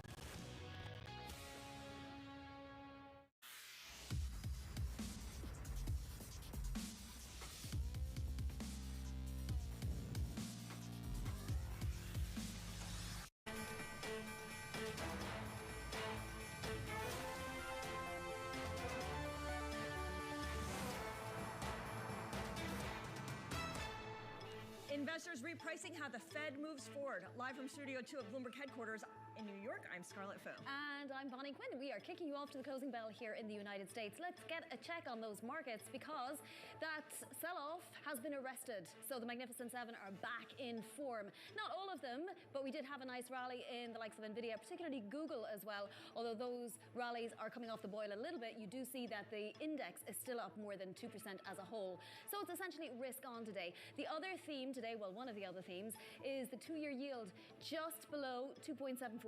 It's at a high that it hasn't seen since last December. This is on the investor base repricing expectations. Also, Goldman Sachs coming out and saying possibly 3 rate hikes this year, 8 cuts this year from the Federal Reserve, not 4. In fact, swaps for June are pricing less than a 50% chance now of a June rate cut. The yen is an interesting one to watch. Nikkei came out and said that basically, yes, we are going to see in just a few hours the Japanese Monetary Authority abandon yield curve control. It would be a massive move. And then oil, Scarlett, I know you've more to say on it, but we're just about to tip up to $87 a barrel on Brent. Well said. And to follow on that, oil hitting that fresh 4-month high. And in fact, it builds on its best weekly rally since February. And this as the biggest oil companies gather in Houston. So we go live to Houston this hour for Alex Steele's sit down with ConocoPhillips CEO Ryan Lance. From big oil to big tech, AI makes for strange bedfellows, with Apple now in talks to build Google's AI engine into its iPhones. And chipmaker NVIDIA hosts what some are calling the Woodstock of AI. NVIDIA CEO Jensen Huang is scheduled to give remarks after the closing bell. We'll bring you the very latest. And central bank palooza. We've got policy decisions from the BOJ tomorrow, as you mentioned, Vali, the Fed on Wednesday, and the BOE on Thursday, among plenty of others. In fact, this week features central banks setting policy for almost half the global economy, Bonnie. And we are continuing to get surprises, Scarlett. So just a couple of weeks ago, we weren't absolutely sure if the Bank of Japan might actually exit its yield curve control mechanism. Now that's looking very, very likely, especially after that Nikkei report. Many traders, though, saying what actually happens to the yen will depend more on what the Fed does this week as opposed to the Bank of Japan, ironically. Well, this is the Fed's dot plot back in September. The orange line was the median dot in the dot plot. As you can see, we have expectations now below 3 cuts this year. That's the first time that that has happened. If expectations are below 3 cuts, well, then you think perhaps it's possible that we might see a change in the dot plot. That's what investors will all be focused on. It will just take 2 Fed members to change their dot plots lower in order for that dot to go lower, for that median dot, Scarlett. So that's what all eyes will be trained on Wednesday. All right, perfect setup here. Let's kick things off this hour with Ed Al-Husseini. He is the senior interest rate and currency analyst over at Columbia Threadneedle. Ed, fantastic to see you in studio. So are we getting a full reset here of the Fed outlook? Is that what the Fed is going to rethink? I think it's unlikely to be a full reset, but perhaps a marginal one. You know, especially if we look at where we are today versus December, the Fed's kind of taking 3 things into account. 1, financial conditions have eased. 2, growth has been much more robust relative to what they were expecting into the end of last year. And 3, there's some haziness on inflation. And I hesitate to characterize what's happened to the inflation story more than just an additional haziness over the last couple of months. Okay, so we'll need more data before we can draw any firmer conclusions on that. Vonnie mentioned how the BOJ may just wait for the Fed. Is the Fed going to set the tone for the rest of the central banks that'll announce this week, even as the BOJ is set to go before the Fed? You know what? I think what's interesting is the fact that these central banks are going in different directions. And really, this is a reflection of the domestic inflation stories that are unfolding. Inflation is most robust here in the U.S. The Bank of Japan is changing policy really for the first time in about 10 years, exiting negative rates. Where they'll go to next year is really a function of what happens to inflation domestically. Let's recognize monetary policy is quite restrictive here in the U.S. It is nowhere near restrictive in Japan, and it will stay that way for the remainder of the year. Ed, if we're now looking at less than a 50% chance that the Fed will cut in June, is there enough time for 3 rate cuts in the rest of the year? Isn't the data not moving fast enough in order to allow that to happen? Yeah, I think it tells me kind of 2 things. 1, you're absolutely right. It'll be a tight fit if they still want to do 3 cuts beyond June. But what it really tells me is that markets are exceptionally unstable, and they're quite happy to reprice the Fed from 150 basis points at the beginning of the year to about 75 today. We'll see if we can get to 50, but they can move the other way just as fast. The longer this continues, the more we're at risk of a sort of an outlier event, right? So if we get one jobs number that's a little bit freakish or what have you, will we see a lot of turmoil? Really hard to say. Let me look at the starting conditions here. 1, where we are today with Fed pricing, I think is much more realistic versus where we were in December. Right, again, 3 to 2 cuts this year, very much in line with the data. Credit markets, on the other hand, are very tight, very little risk premium left. So if I look across the board, if there are surprises one way or another, much more likely to see risk markets react more violently than rates markets at this point in my mind. So let's tabulate all of this. Easier financial conditions, more solid growth momentum, and that hazy inflation that you referenced. Where does that leave you? How do you want to be positioned? Yeah, I think if I look across the curve, still nervous on the very front end here, right? You know, you mentioned 2-year yields kind of plumbing those year-to-date highs. I think there's probably a little bit more room in the front end to reprice. The further you go out on the curve, the more real rate cushion you have against some of the short-term volatility. And so I think if I look beyond sort of the 5-year point, I get to the 10-year, the 30-year point, real rates there provide a very attractive cushion, particularly in the context of credit markets being priced so tight. So if you're a corporate treasurer and you need to raise some cash or you want to raise some cash, what's the best way of thinking through what's to come?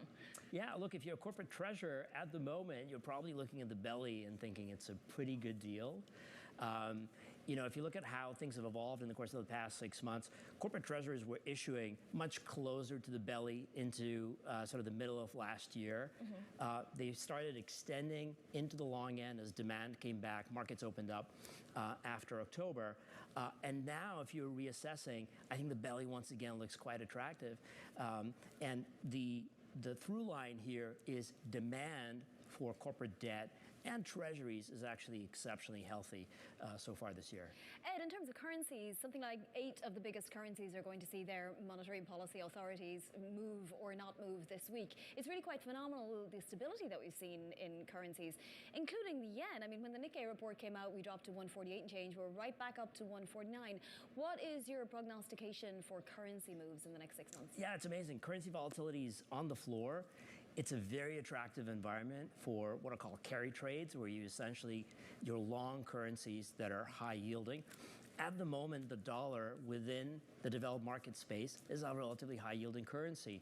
And so as I look at central banks making these decisions, they're relatively incremental at this stage. We're not seeing a wholesale reassessment. And even coming out of Japan, look, you can see the yen strengthen a little bit, but relative to the dollar, it's still deeply unattractive. So if a Japanese domiciled investor, you're likely remaining long the dollar, long emerging market currencies relative to the yen. If we do see the Bank of Japan exiting yield curve control in just a few hours and also stopping most ETF buying, does that not roil markets a little bit? I mean, the Nikkei 225, for example, has been on a complete tear. Surely that arrests that.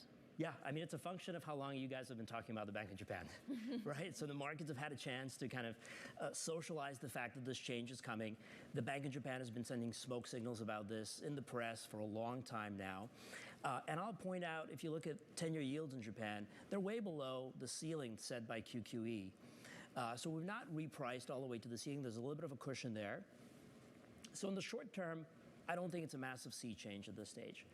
However, if we take a step back, the Bank of Japan reorienting monetary policy, taking rates positive after 10 years, hiking for the first time really in 20 years, is a big deal. Eventually, that'll crystallize into something that's quite important for global rates markets, but perhaps not as fast as we anticipate right now. All right, Ed, thank you so much for joining us in studio. That is Ed Al-Husseini, Senior Interest Rate and Currency Analyst over at Columbia Threadneedle. As I mentioned, big week for global central banks with decisions out from the BOJ, the Fed and the BOE, among many, many others.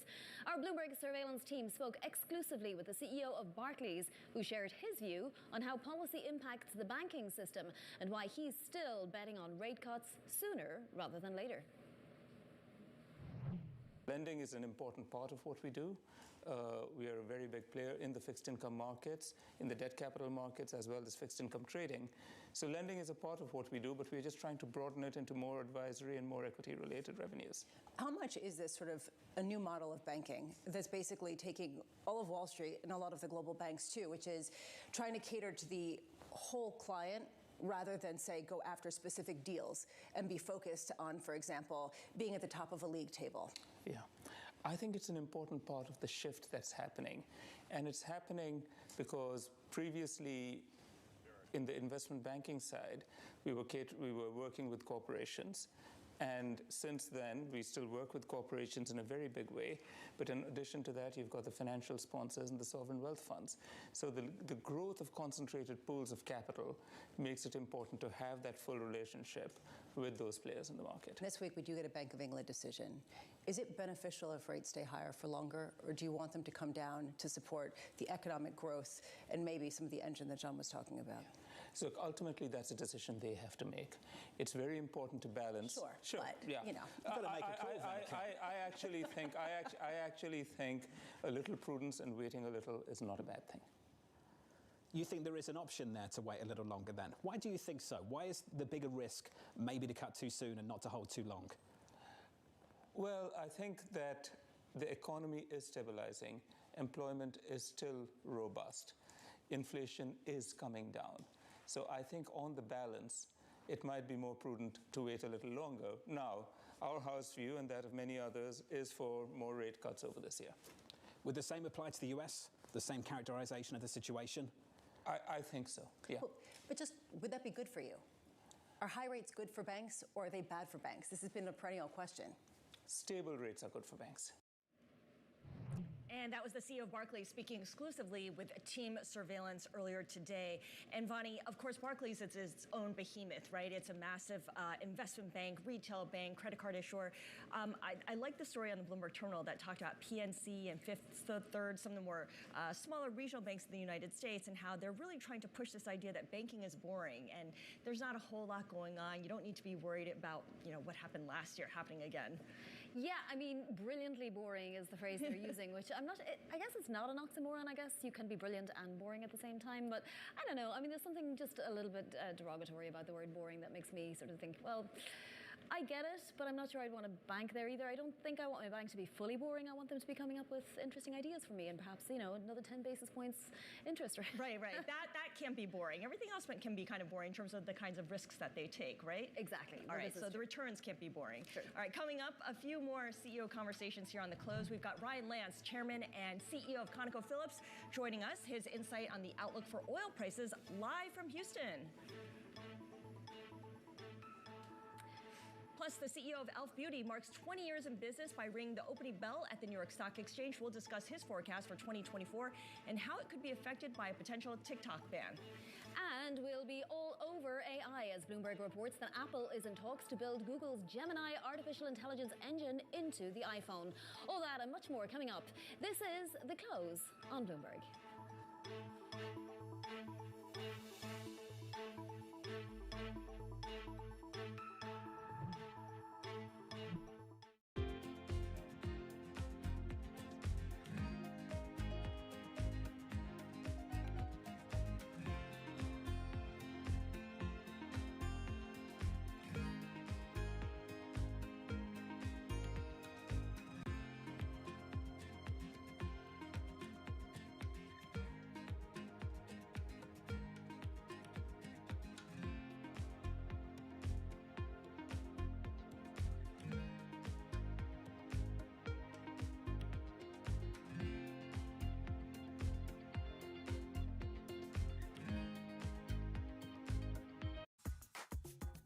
You formed a partnership with Penny Pritzker at some point to do parking, is that right? Yeah, so when I was working at JLL, that we went through this real estate recession in the early 90s, and the senior people at the firm said, let's do a retrospective on all these different asset classes to see what happened, how we overpaid, why we ran into so much trouble, what really happened in the marketplace. And when I did that, I recognized, well, there were a lot of reasons why I liked the parking assets better than I did office and retail and industrial.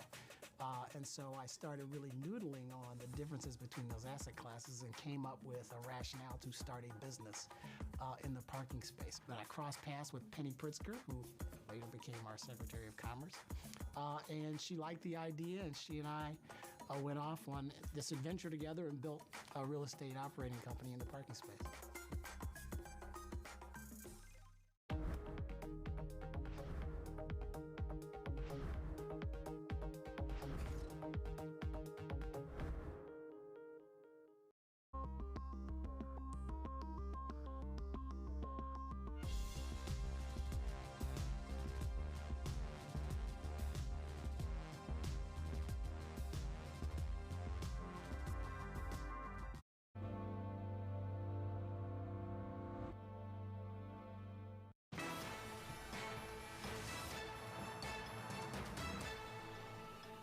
Let's turn now to the energy sector with WTI and Brent at 4-month highs, building on its best weekly rally since February. And there are few signs of demand slowing down right now as well. Co-anchor Alex Steele is standing by now at our Houston bureau with the CEO of ConocoPhillips. Alex. All right, Scar, thank you so very much. Ryan, it's good to see you. Thank you. Good to be here. Thank you for joining. Okay, oil 4-month high. What is leading it? Supply, demand? What's your take? You know, I think it's a little bit of both right now. We're seeing some recovery out of the Asian markets and some strength in the demand. A lot of it's led by refined products right now, gasoline and diesel, and some shortages that are developing there. But yeah, it's a pretty constructive market right now. The OPEC Plus group is continuing to restrain supply. U.S. is still growing a little bit, but it seems to be pretty balanced. Inventories are coming down. They're not growing a little bit. So it's setting up a pretty good short-term macro demand. So do we think we're in a new range? Is it a 70 to 90, or you feel 60 to 80? What do you think? Well, we've always been kind of 70 to 90 range. Okay. Feels pretty reasonable for right now in the near term. So what we've also seen in the near term is so many of your peers going out with some big M&A. Yeah. Now, what's interesting about Conoco is you guys have always done things like 3 or 4 years before other companies do, and you're not buying anything today. No. What are you doing instead? Well, we're kind of leaning in. So we sat back a few years back and thought we're going to see a pretty constructive market going out over the next number of years, probably the next 5 to 10 years, well above our mid-cycle price for that equilibrium world. So in doing so, we thought M&A is going to be a little bit difficult in this kind of a market. When prices are above your mid-cycle, it's tough to transact. And but we looked at what we could be doing as a company, and that's where we wanted to start leaning in on the LNG side of the business, leaning in on some longer cycle projects like our Willow project in Alaska. So we're really spending time and spending some money doing that, but not at the expense of returns to our investors. So we're delivering competitive free cash flows to our investors while investing over the long term in some of these longer cycle projects, because we think we're at the beginning of a very constructive period in the macro. So now's the time to lean in on some of those opportunities, and we have a rich portfolio of them. Is that a super cycle call from? No, it's not. It's not a super cycle call. I just think it's going to be prices are going to be very volatile in that 70-90 range, but well above our mid-cycle price call in an equilibrium world. So that's why we're leaning in a little bit more constructive, kind of throughout the decade and into the next decade. So let's get to the LNG part. What are you guys doing with LNG that's different from your peers? So most of the E&P will sell some gas into a liquefaction plant, but we've known about the technology. We've been in the LNG business. We started that business up in Alaska in the 60s, and the first to trade in the Pacific Basin. So we know a lot of. We have our own proprietary liquefaction technology. So we're leaning in to take advantage of where we think the arbitrage is going to be between Europe and Asia relative to Henry Hub prices. We see Henry Hub prices being low for a long period of time. Under 2, yeah. Yeah, natural gas is abundant in North America, but you got to invest in liquefaction. You have to have ships, and you have to have regasification on the other side. According to the ConocoPhillips CEO, the oil is to be $70 to $90 in the near term. So that's a bit what we're unique relative to our E&P peers, with the capability and the ability to take advantage of those arbitrage and really move gas to Europe and to Asia. Okay, so if we just stay with Europe for a second, that means that you take the natural gas, you freeze it, you ship it you put it on a tanker, you ship it, you put it in, say, Netherlands or Germany, and then they warm it up back into natural gas and use it. Yes. I thought that they were going to be all hydrogen, though, and they were going to be all green. Is that not what you see? Well, I think hydrogen is going to take a long time to develop. I mean, it's going to be a fuel and a transition fuel over the years to come. But as we look at, even with the IRA bill and some of the incentives that are in place, it's going to take a long time to develop those markets today. And even Germany and Europe basically is saying all they want is green hydrogen, which is very expensive. The way hydrogen is going to develop is going to be gray, blue, and then green. And it's going to take a long time to get those markets in place. So in the meantime, gas is going to be really critical. Gray, blue, and green, just how you get the hydrogen. Yes. What power you use to get the hydrogen. Sorry. Yeah. You know, a little jargon, inside baseball there. We like colors. Okay, so to that point, what are you guys doing in the energy transition? Like, are you making big bets? Are you making little bets? How do you see that kind of thing playing out for Conoco? Yeah, we're spreading it around a little bit. We're doing things that are have adjacencies to the capabilities that we have as a company. So clearly, for a long time, we've been injecting stuff down into the ground. So CCUS makes a whole lot of sense to us, both to decarbonize sort of the Canadian oil sands that we're a big player in, or in and around our liquefaction facilities that we're building here in the U.S., or even our own operations that we have around the U.S. and really around the world. So CCUS, or carbon capture and underground storage is something that we're leaning into. We are looking at hydrogen. We have a project in Corpus Christi that we're looking at today that includes sequestration of the CO2. Starts out as a blue. We're taking hydrogen from natural gas, injecting the CO2 and selling the hydrogen to customers. And we're aligning ourselves with the customers, similar to how we built the LNG business, 50, 60 years ago, in bringing the customers into the project. And they have to be willing to pay you a fair price over a long term to justify that large infrastructure being built. How hard is that price to come by right now? It's pretty hard. Yeah, how wide is that spread? It's still, it's still out of the money, if you will. So it's going to take some work. We have to get technology to come to bear. We have to lower the cost of these facilities. We've got to get customers to sign up for long-term contracts that'll give us a competitive return on the investment that we're making. Yeah, so there's still a long ways to go to connect all those pieces. Like de-risking the demand side, not just the actual build-out infrastructure side. Yeah. So I did want to get your take on a main theme here in Houston, which I was not expecting, was the massive build-out in data centers and AI and the power that's needed and how the power is not necessarily there yet. Do you have tech executives calling you right now? Yeah, they are. It's pretty fascinating right now. This AI, machine learning, deep language model revolution is going to be huge. And the energy needs to satisfy these data warehouses and all the cloud infrastructure that we have in place and these data warehouses that are needed to power this AI revolution, the energy needs are going to be enormous. And it's going to take it's going to take a bunch of wind, it's going to take a bunch of solar, it's going to take nuclear, it's going to take oil and gas in order to satisfy the energy needs of this growing business, where the U.S. has a huge competitive advantage. Do you think that that the data centers will plug into the grid, or do you think there'll be sort of direct power where they're like, hey, well, not you, you're not a power company, but hey, you random power company, will you supply me directly? No, I think it's going to be a mixture of both. The most things they need 365, 24 hours a day, all the time power. So renewables with battery backups don't necessarily satisfy their base load needs. So it's going to have to be a combination of power that externally comes in from maybe a renewable source, but they're going to have to be connected to the grid as well. That's the problem that's coming, is the infrastructure, the transmission lines to get the power, the needs that are going to be required are enormous. Do you think we're going to be able to build all the data centers that everyone says they're going to build? Well, it's hard to do that math. And somebody, and I think the real question is going to be what's the impact on the energy. I think it's going to be self-confining to itself because of the energy needs and the water needs. These data centers. Before I let you go, you were one of the few CEOs last year to call the growth in U.S. oil production. I got a lot of criticism early on. You did, but you were right. And Macquarie says you could see 14 million barrels of oil a day this year in the U.S. What's your expectation? Yeah, our models would indicate probably 300,000 to 500,000 barrels a day of growth this year coming. And the growth is starting to moderate. Last year we saw about 800,000, which is what our models would have predicted. So it is starting to moderate a little bit, but still growing. And I think the U.S. will surpass 14 million barrels a day. This year? No, not this year, but over the next couple of years. What would be the circumstances where you guys would put more money into the lower 48? Well, we're pretty balanced. We have a diversified global portfolio. We're putting money in to make sure that we're really focused on returns. We're just focused on making sure that we get the efficiency and the technology deployed, that we're maximizing the returns on the capital that we're investing. We are ramping our capital in the U.S. lower 48. We're ramping in Alaska. We're ramping in Canada. So there's capital coming off in other parts of our portfolio, so we can kind of keep the capital flat across the whole company at about $11 billion, which is what we're spending today. But the lower 48, the unconventionals, get the predominance of that capital. One last question here. Secretary Granholm just spoke. It seemed like there was going to be some relief in the LNG export pause.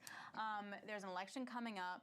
How does politics factor into Ryan Lansing? Not at all. Not a bit. You're not worried about the export pause? I'm just kidding. I'm kidding. No. It's I mean, we're concerned. Look, customers are calling us and telling us, hey, what's happening?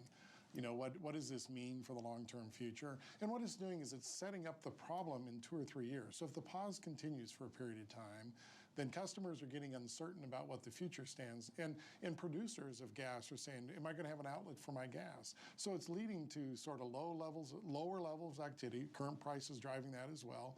And if you continue with a pause and you do that, you're feeding the next cycle that means higher gas prices coming as a result of trying to pause this for too long. So yes, it absolutely has an impact in the market as we think about our plans and the LNG projects that we're trying to build on the Gulf Coast.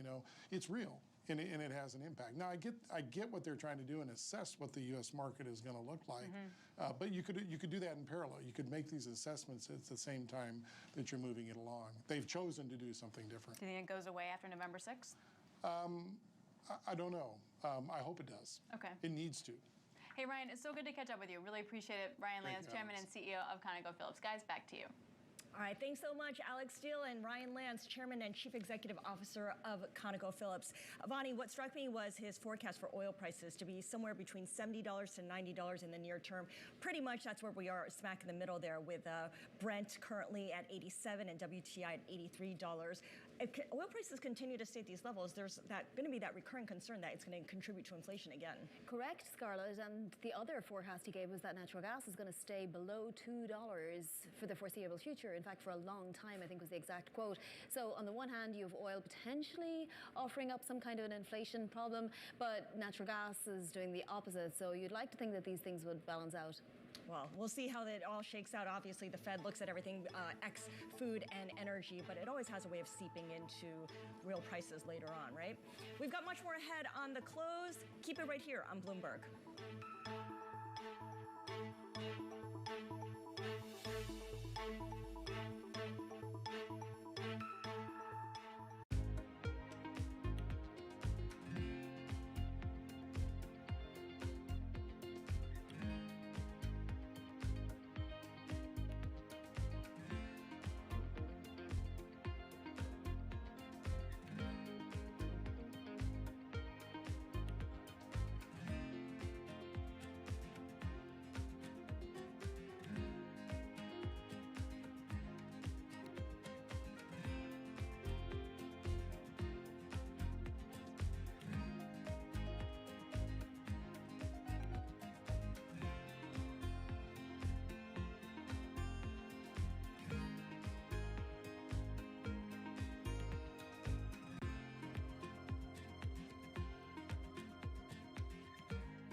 Let me ask you about politics. You've been involved advising presidential candidates, and I presume presidents as well.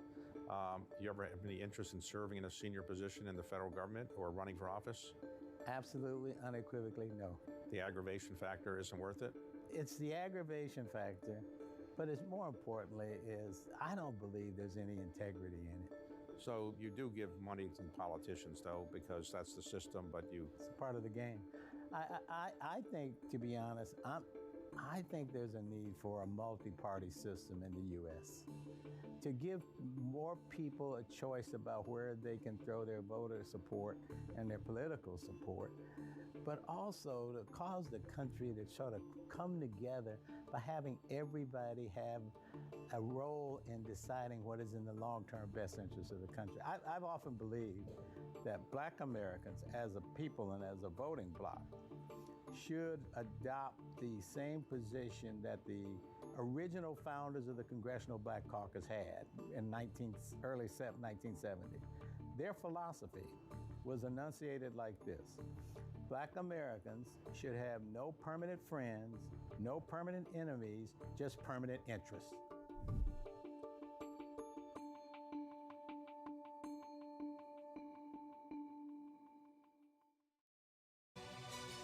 This is Bloomberg News Now.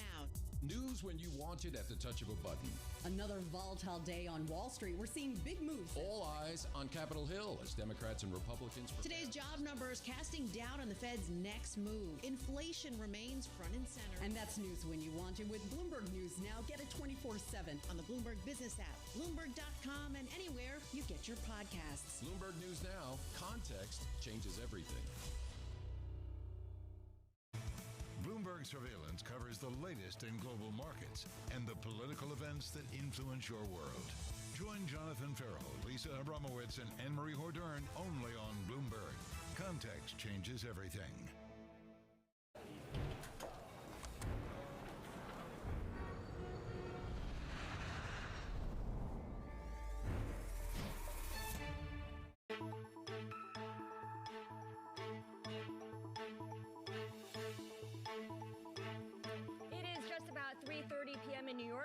is the Countdown to the Close. I'm Scarlett Fu. And I'm Bonnie Quinn. And of course, we're looking at beauty products because certainly they've been in the zeitgeist with all the social media uproar. And of course, if you watch the Super Bowl, there was a lot of advertising on a lot of the beauty products. For sure. You know, when you walk into a Sephora or another one of those kinds of retailers, very difficult not to spend a wad of cash, Scarlett.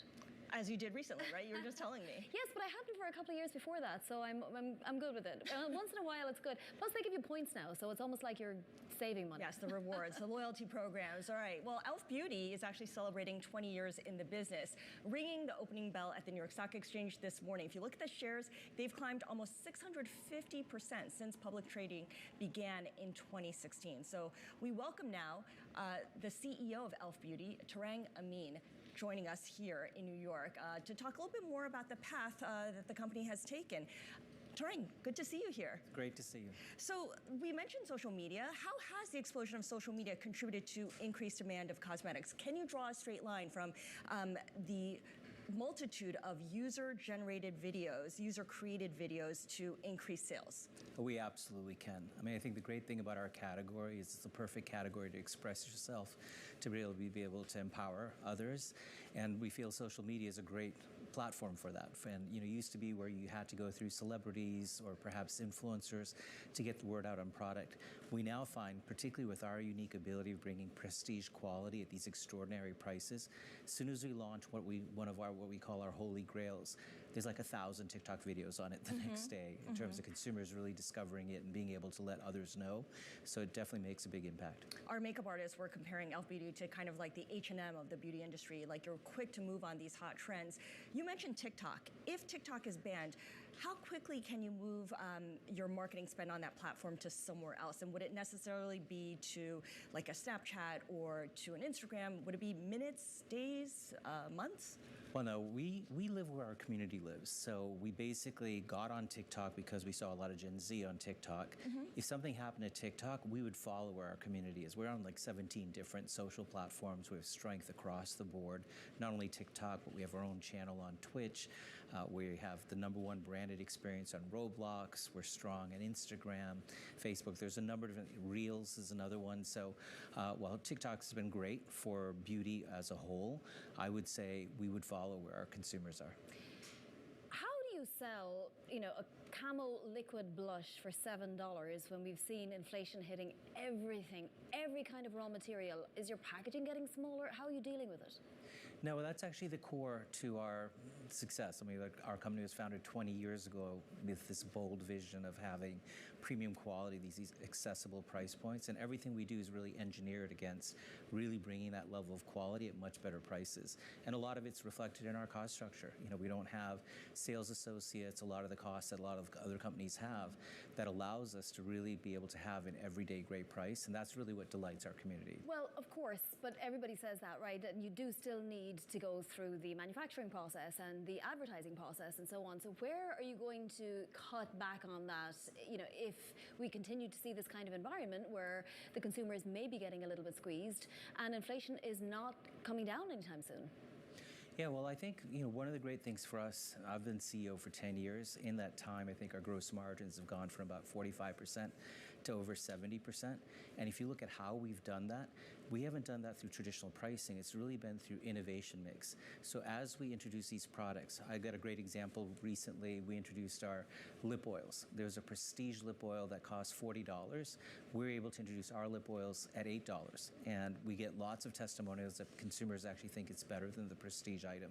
So it's really built into our entire system, and it's what really sets us apart. That value proposition, our powerhouse innovation, and our marketing engine all work together. We've noticed that more young people, including 8, 9, 10-year-old girls, are starting to buy skincare products. What are the opportunities and risks associated with the increased interest from this particular demographic? Well, I think there's strong interest in skincare across all demographics, and that includes younger consumers. And on the whole, we think it's a good thing. I mean, being able to take care of your skin even at a younger age in terms of cleansing, moisturizing, certainly SPF protection from the sun is good at really any age. And so we feel more and more skincare usage, and we're well situated there. We have two of the fastest growing skincare brands in e.l.f. Skin and Naturium, our clinically effective, biocompatible skincare brand. So we feel we're in a great spot in terms of continuing to meet that interest. Well, SPF is one thing, but retinol may be something else. For instance, is e.l.f. telling consumers not to use certain products, that it's not appropriate for their age group? Well, I think that's the whole key for us. When we acquired Naturium, a big part of acquiring Naturium, it's clinically effective but biocompatible. I think some skincare brands go overboard in terms of telling people to use retinol or higher percentages when that actually isn't good for your skin. So our focus is really what is good for your skin. It's one of the reasons why, if you look at our superpowers, we're premium quality, extraordinary prices, broad appeal, but clean, vegan, cruelty-free, and the only beauty company that's fair trade certified. Do you break out, I mean, you must internally, what percentage of your sales is by tweens and by teens? Well, we're the #1 brand amongst Gen Z. We have like a 29% mind share amongst Gen Z. I think the next highest brand's about 13%. But the great news for us is we've been attracting other audiences. So sure, but what percentage of your sales is Gen Z? I don't think we've disclosed that, other than we're #1 amongst Gen Z. But the great news for us is it's pretty broad, is where I was getting to. Yeah. We have quite a bit in front of millennials, Gen X, Latinx, so it's a pretty broad platform. What's the next growth area for you then? Yeah, well, we have 3 different growth areas. I'd say we're #1. We're now the #3 color cosmetics brand in the U.S. Yet if you look at Target, our longest standing national retailer, we're their #1 brand. In the last 4 weeks, we accounted for 23% of their entire category sales. So we feel we can double our market share in color cosmetics. Skincare is a huge opportunity, as we talked. Right. And we're still in early days with international. And so we've seen strong growth across all of them. You know, Vonnie mentioned earlier about consumers maybe cutting back a little bit. I want to ask you about the lipstick index, the idea that affordable luxuries like cosmetics see a sales bump when overall consumer spending slows down. Do you see evidence of that right now? You know, for us, we've had strong growth in good economies and bad economies. When we just delivered our 20th consecutive quarter of net sales growth, averaging at least 20% growth. Yeah, but a little bit of a bump from the lipstick index? I wouldn't say so. I mean, if you look at our last quarter, our entire year has been a pretty strong year as we take a look at what we're seeing. So, I mean, I think a lot of that speaks, again, perhaps we're different to our value proposition and how great it is, but we've done equally well in really good economies as well. All right. Well, looking forward to seeing you again in 20 years' time, if not before. Congratulations on your 20 years. That is Tarang Amin, CEO of e.l.f. Beauty. And of course, Scarlett, we spoke a little bit about my makeup buying habits, and I'm sure you tend to. Yeah, I actually was at a Walgreens on vacation because I forgot to bring some stuff, and I went in there and I ended up buying some e.l.f. Beauty products and kind of walked away surprised at the price point. So I'm so glad that you asked about the inflation question, because I was thinking, how can this eyeliner be only $3? But I think also there was very little of it as well, so I probably used it all up that week. Possibly, yeah. I mean, it is very difficult to know, isn't it? That's going to be the age-old question, you know, is a $40 product really worth the $40? But you know, if you're a teenager or a tween and you're just looking to experiment, maybe that's all you need, right? Exactly. Well, coming up, shares of NVIDIA higher today as investors await the semiconductors company's annual Artificial Intelligence Conference. It's today's Stock of the Hour. Up next, this is The Close on Bloomberg.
Timelessness and sustainability go together, right? You can't expect to be timeless if we're run out of resources. So for me, sustainability is not a side activity.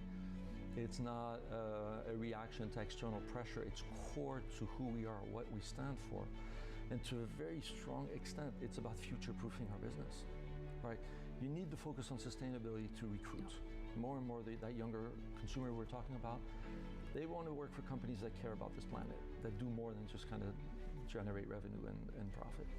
You need sustainability to attract consumers. More and more, including that younger consumer, they care deeply about what are you doing differently? Are you making a difference? Investors, particularly in Europe, more and more place value on what you're doing in sustainability. Many of our partners have expectations on sustainability.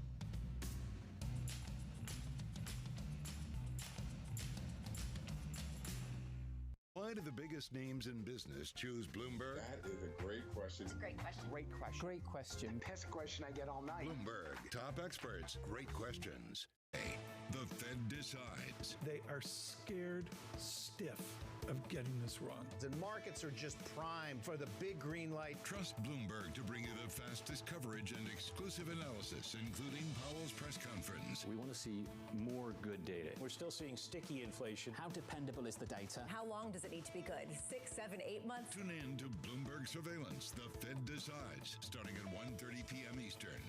Context changes everything.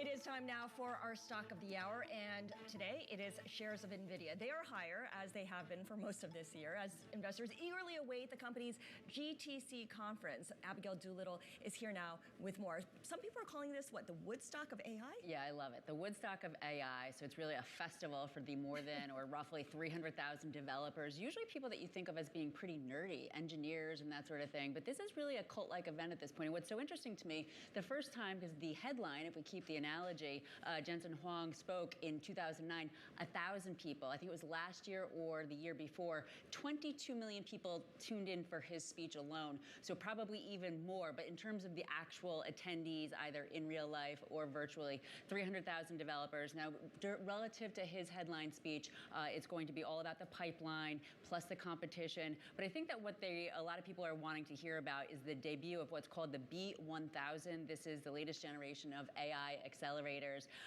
And the rumor is, and I'm a little bit out of my field here because this is pretty technical, but it's expected to be the first what's called a multi-die product, basically larger tech designs put into really small, they're called chiplets. Sounds really kind of cute in a way.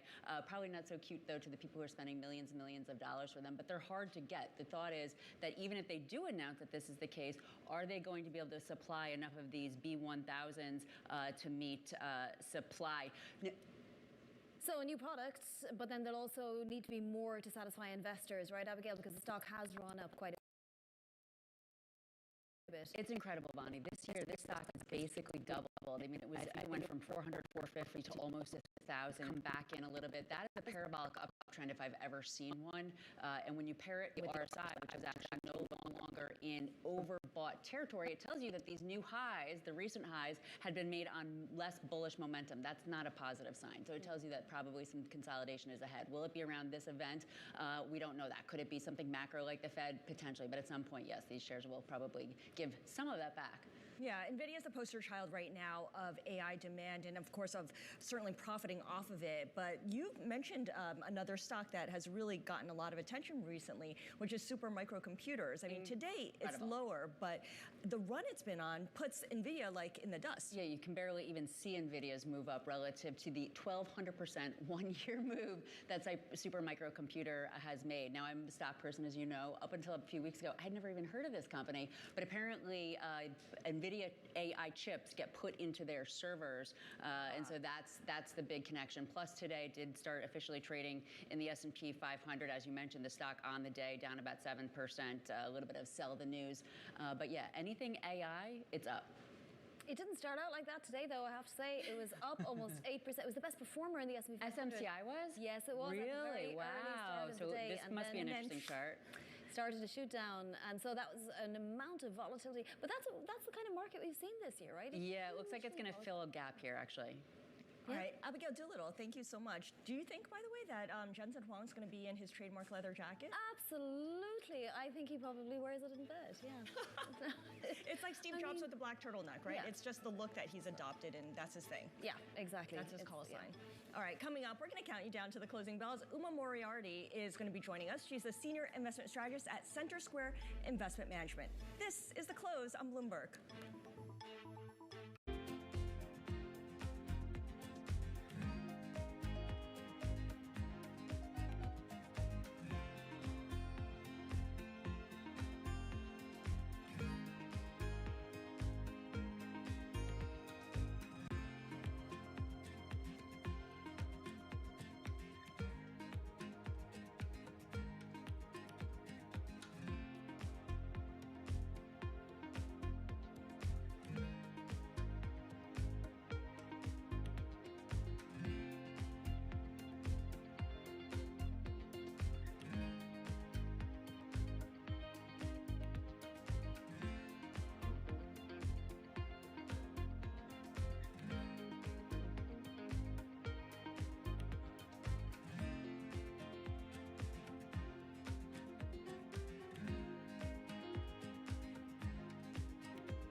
Access the financial world on demand. Hear from leading economists, policymakers, and industry experts via live and on-demand webinars, only from Bloomberg. Start exploring to see what's moving the markets. Visit Bloomberg.com/webinars. Let's suppose you're on a plane and somebody realizes who you are. They say, I have $100,000. I don't know what to do with it. Where should I invest it? Where should they put their money? So today, it's a easier decision than it was maybe 2 years ago because Treasury bills are 5%. So I would say, regardless of how much risk you want to take, you have to put a portion there. Then you would have to ask, really, an individual is the same, I think, as any institution. What is your time frame? Do you need to get access to this $100,000 in the next few weeks, the next few months, the next few years, not until you retire? And that will determine your investment decision. So what do you think is the most common mistake investors make when they have 100,000, $1 million, or whatever they might have? What is the most common mistake you have observed that investors make? I would say hubris and thinking you know more than you do, because every decision that you make has many, many layers. So as you're creating a portfolio, look at the risk as well, not just excited about the return. And what's the best investment advice anybody's ever given to you? Continue to learn about innovation in whatever you do, because that is where it's not exciting, that's where returns will go.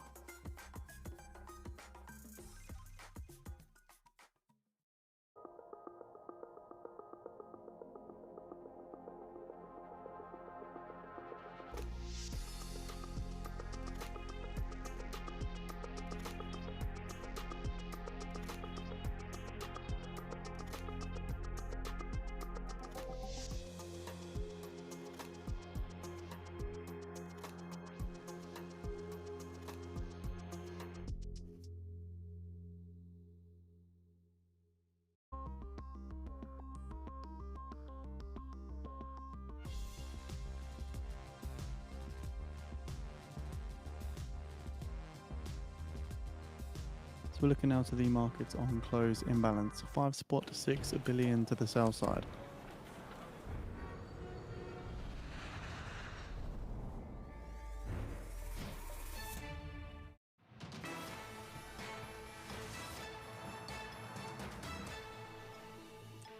the countdown to the close. I'm Scarlett Fu alongside Vonnie Quinn. Vonnie, we have a rally on our hands here in equities, a bit of a turnaround from the last couple of days. Yeah, we were wondering on Friday if it was a rotational change or it was just a sell-off. It was, of course, triple witching on Friday. Well, it looks like it was just a bit of a sell-off because we've resumed the risk-on sentiment today with the NASDAQ up 1.1% right now, the NASDAQ 100 and the NASDAQ itself up 1%.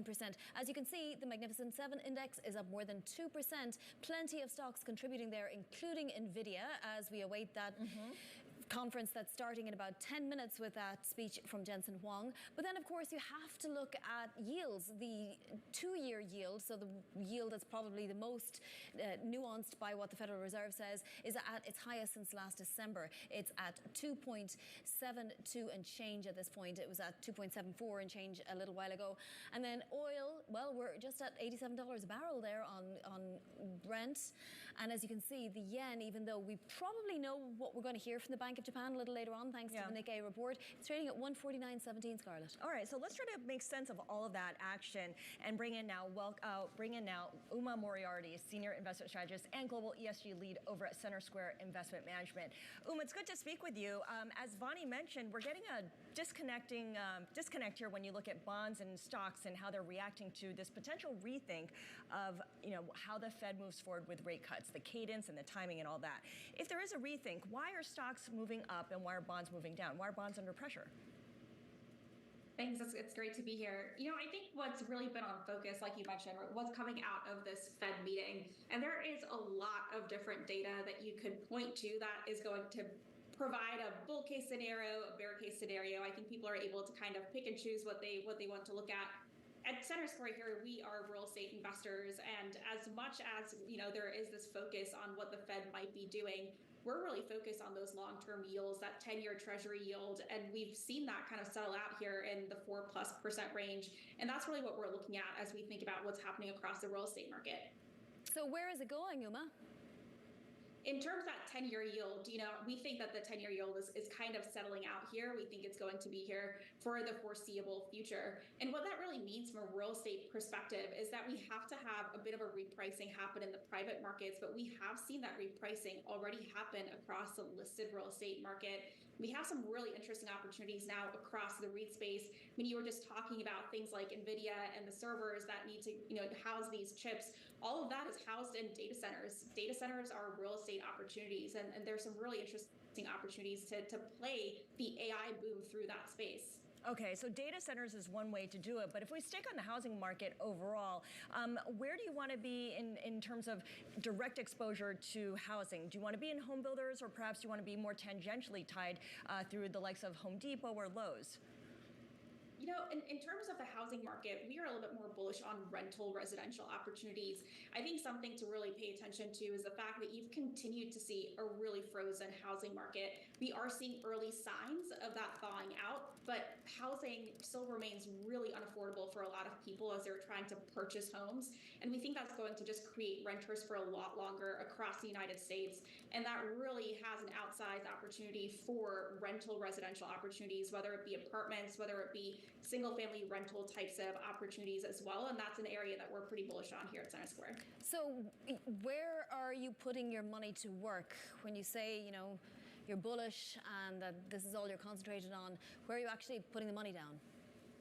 Across the residential space, we are bullish on apartment companies, apartment REITs that have exposure, especially across the coastal markets. These markets, we're seeing some really great recovery, especially in areas like the Bay Area and Seattle, where you have been seeing a bit of a lag in terms of fundamentals recovering after COVID. But you are starting to see some life coming into these markets, especially in terms of the Bay Area, right? You're starting to see some momentum grow here from the AI perspective as tech companies start to ramp back up here. And so we're seeing some really great demand fundamentals in these kind of coastal markets. At the same time, really no supply coming into these markets. And so providing for a pretty good fundamental backdrop for rental residential landlords in these markets. Okay, great stuff on the housing market and how to think about it. And you mentioned those REITs. I want to get your thoughts also on just the AI, the conference that NVIDIA will be hosting in about 5 minutes' time. When you listen to someone like Jensen Huang talk and you think through the ecosystem that benefits from NVIDIA getting so much demand that it can't even begin to fulfill the orders, is it too late to jump in on some of those secondary names? Absolutely not. I think AI here is in the very, very early innings of how it's going to play out. We really aren't really even sure, right? Where is this going to go? But this is really just the beginning of that infrastructure really getting built out. I mean, if you think about some of the secondary impacts on things like drug development, for example, right here across the Bay Area, a really strong ecosystem in terms of life sciences. We're going to have hopefully some great strides, and we're going to make some great strides in terms of drug discovery, what that means for the life sciences space here. And it's just, I think, one of the many dominoes that are going to start falling as AI becomes a bit more prominent in terms of driving business in general across all industries. So Uma, give us some more food for thought. You say data center, real estate, also apartments on coasts. What else are you doing that's different? I think something that's really interesting to think about these days is retail real estate. We have been at Center Square investors in what we call essential service retail here for several years. And when I say essential service retail, I mean, think about your shopping centers in suburban areas without any anchors, but this is where you would find your dentist, your hair salon, nail salon, food and beverage, things like that. Areas where you have to actually physically go to that retail real estate to consume that real estate. And in the last 10 plus years, we haven't built any new retail. At the same time, we've seen certain markets, especially across the Southeast and Southwest US, get a lot of population growth. And so you've seen a really strong level of demand. In the same time, you've had effectively no supply. And so that's another area where we've seen kind of this silent mega trend where retail has become a really interesting opportunity. And it's gaining the attraction of a lot of institutional investors these days, which is a little bit of a different story, right, compared to maybe what retail real estate was from a sentiment perspective just a few years ago. All right. Uma, really appreciate your joining us. Uma Moriarty, Senior Investment Strategist and Global ESG Lead over at Center Square Investment Management. And of course, retail is something we keep a close eye on here, as well as, of course, the AI space and not to mention housing. These are big, big themes that are starting to see maybe a little bit of a change, and maybe we're at an inflection point, certainly when it comes to housing as well. We'll have to see. We definitely saw the National Association of Home Builders out with some better sentiment this morning. Yeah. I mean, it's just a few points, but it all leads somewhere, and we're obviously going to get more housing data tomorrow, and then we'll hear more from the Fed. And if Uma is to be believed, then rates are coming down. Rates are coming down. Okay, well, right now we have stocks giving up a little bit of their advance, meaning they're paring some of their gains. The S&P up by 0.6%, but as you mentioned earlier, Vani, big tech is certainly leading the way with the NASDAQ composite up by 0.8%. The Russell 2000, we're not seeing that broadening of the advance. It is down 0.7%. Let's get you closer to the closing bell with full market coverage right here on Bloomberg as we take you to the bell and beyond. Beyond the Bell, Bloomberg's comprehensive cross-platform coverage of the U.S. market close starts right now. We're about 2 minutes away from the end of the trading day. Scarlett Fu and Vonnie Quinn here with you, counting you down to the closing bell, and here to help us take you beyond the bell with a global simulcast, Carol Massar and Tim Stanovic. And welcome, of course, to our Bloomberg Television, Bloomberg Radio, and YouTube audiences as we look through the trading day. And right now, the trading day feels like we are just waiting with bated breath for the Fed, for this NVIDIA conference. Yeah, right. There's so many big things going on, right? We'll look for some headlines out of NVIDIA. But having said that, we have seen some selling, I feel like, in these last few minutes of trading when it comes to the equity universe. And we're pretty much at our lows of the session, so we're below a 1% gain on the NASDAQ 100. And I think one of the things that's been sticky all day, Tim, is what we've seen along the rate curve. Yeah, I was just going to say, the 2-year Treasury note, we just talked about this. Yields climbing to the highest level this year. The 2-year rose 2 basis points from Friday's level. We see the yield on the 5-year note at its highest going all the way back to November 28th. So we're waiting, but the bond market is sending a message about, what they think the Fed is going to do. Higher for longer? I've heard that before, Carol. Data dependent? Yeah. Well, we've so much news, though, coming up, right? So we have plenty of news coming from the NVIDIA conference. At least investors hope to think so. And then, of course, we also have the Bank of Japan later on, Scarlett. Yeah, I'm actually setting up my monitor so that I can check as soon as the NVIDIA headlines cross. But the BOJ announcement, it feels like they've been inching towards that for the last couple of weeks. Certainly, they've been priming the market for this possibility. Yeah, let's not forget, right? We're looking at global central banks, the cumulative activity of what central banker Scarlett do around the globe and what that has on the global financial markets. Yeah, absolutely. All right, we are getting you closer to the closing bells. And Carol, as Carol mentioned, certainly losing some momentum heading into the close here with the S&P 500 only up by 2/3 of 1%. The Dow Industrial is gaining about 0.2%. That's where it looks like it's going to settle. And the NASDAQ Composite, the clear winner here, up by 0.8%. The Russell 2000, we should mention, losing ground, losing 0.7%.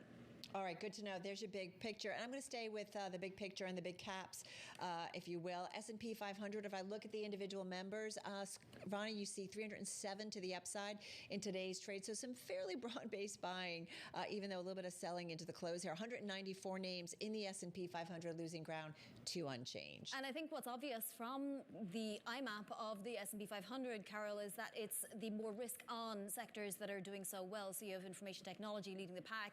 But, you know, most sectors are in the green, except for the very defensive healthcare, real estate, industrials, and earlier the financials, although they picked up a little bit of steam towards the end of the session as well. All right, guys, let's go to some of the individual gainers. And Apple, atop that list, we know there's been a lot of pressure under Apple shares, although at their highs today, they were up about 3%, finishing the day with only a 0.6% gain. That name, of course, though, certainly a standout earlier, but nonetheless gaining some ground here today, along with Alphabet, Google. I want to throw that into the mix because you have Alphabet among the top gainers in the NASDAQ 100 and the S&P 500 today. That name up, more than 6% in today's session. What's interesting, actually, at the close, forgive me, about 4.5%. But what's interesting, we know the big story, right? It's been among our most read on the Bloomberg today. Our Mark Gurman, an exclusive, breaking it. And this whole idea that Apple in talks to really build Google's Gemini artificial intelligence engine into its iPhone, according to those familiar.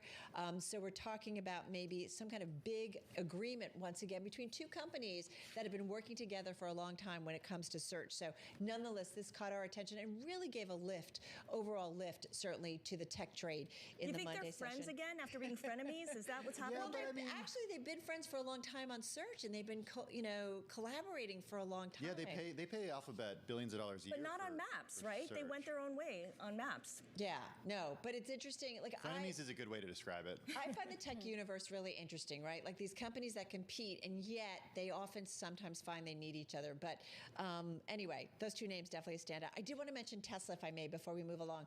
Number one gainer in the S&P 500. This one was up more than 6%. Forgive me as I was reading through my numbers. Out on X today, Elon Musk saying prices in the U.S. will increase by $1,000 for all Model Y cars. That's starting April 1st. We talked about it, some analysts weighing in on this. Maybe it's just an inventory thing, kind of working through some of those production levels. And Deutsche is saying that Tesla's preview of future price increases as an attempt to boost sales this month rather than a sign of solid demand, so something to keep in mind. Increasing prices to boost sales. I haven't seen that one before. I don't know. Hey, it's good for margins. It's good for margins.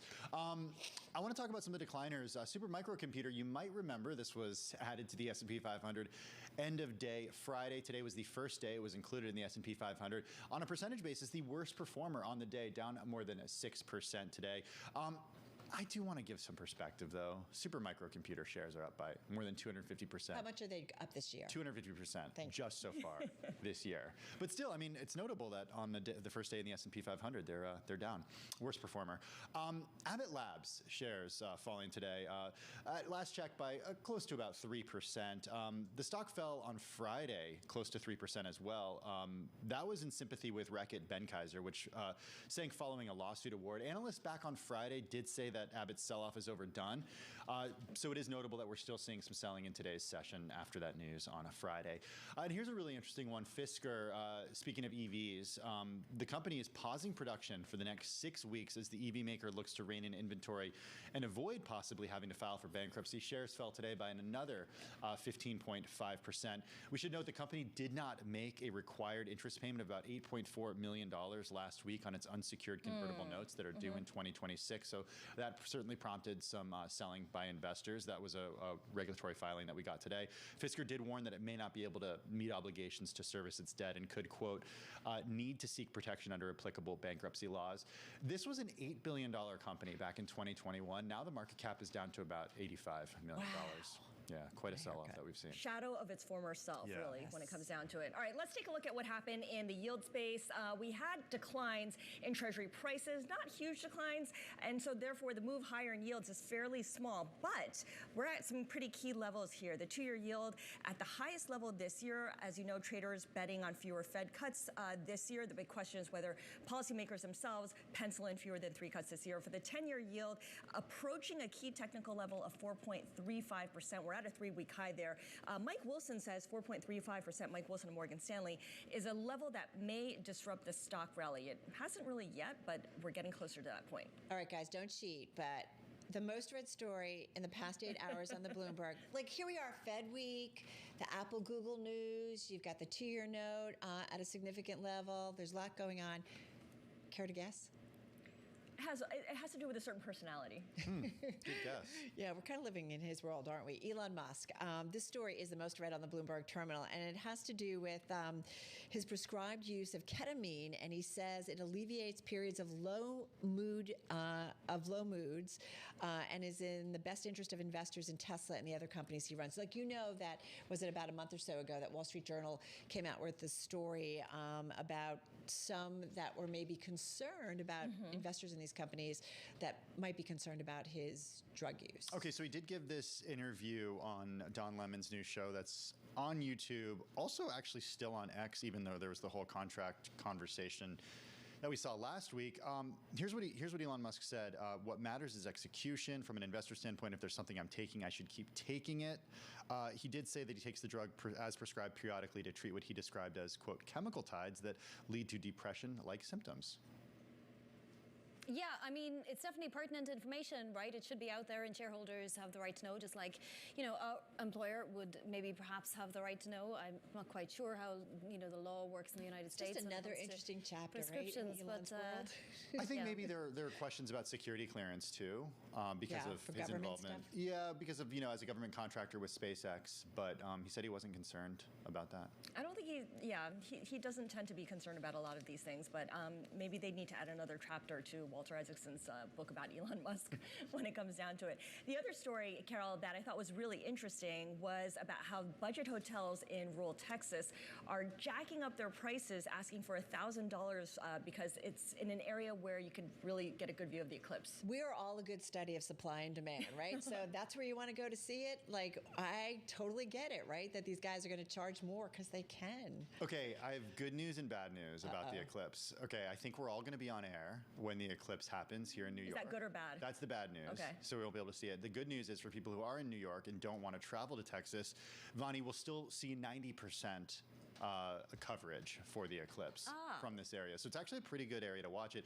if it's not cloudy. That's what I'll say. You can actually buy a seat on an airplane, right? Delta is doing an actual eclipse flight. They're sold out, that particular one, but you could actually be in the air when it goes completely dark. And who wouldn't want to do that? That's the way to do it, right? That would be really cool. What if your flight's delayed? You do that? You're like looking forward to it. You plan it out. You get the tickets. Then you got to watch it on the TV at the airport, with everyone else. It could happen. No ketamine needed. Just wear your glasses. Yeah, exactly, right? All right, guys, that's a wrap. Our cross-platform coverage, radio, TV, YouTube, Bloomberg Originals. We call it Beyond the Bell. We will see you again, same time, same place tomorrow. All right, we've got full coverage of NVIDIA's GTC conference taking place. Highlights from the chip giant's CEO Jensen Huang, the keynote speech. That's up next. This is The Close on Bloomberg.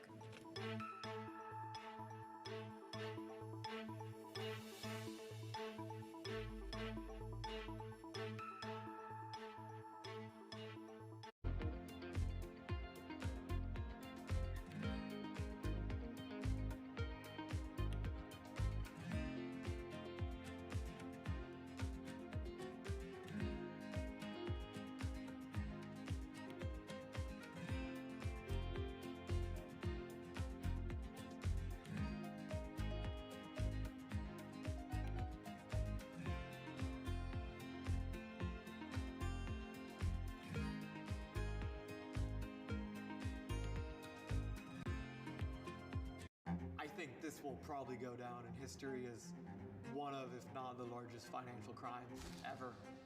I cannot imagine a scenario where $8 billion just disappears.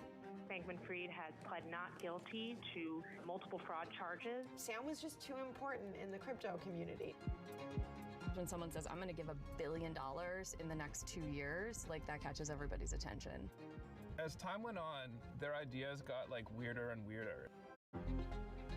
I don't think he even had almost a conception at some point that it was wrong or right. I think he just had the mentality that he has to win. This committee will not stop until we uncover the full truth behind the collapse of FTX. Sue, Mark. Are you in? I'm in. I'm in. We're in. Will this be the last of its kind? No. This is the nature of capitalism. Get over it. Bloomberg has enhanced search on the terminal to deliver what you need when you need it. Now, you can simply type phrases in everyday English in the command line. Compare financials. Find people. Analyze markets. You can enter phrases or ask questions. What do you want to know today? Ask a question or visit SearchGo to find answers now.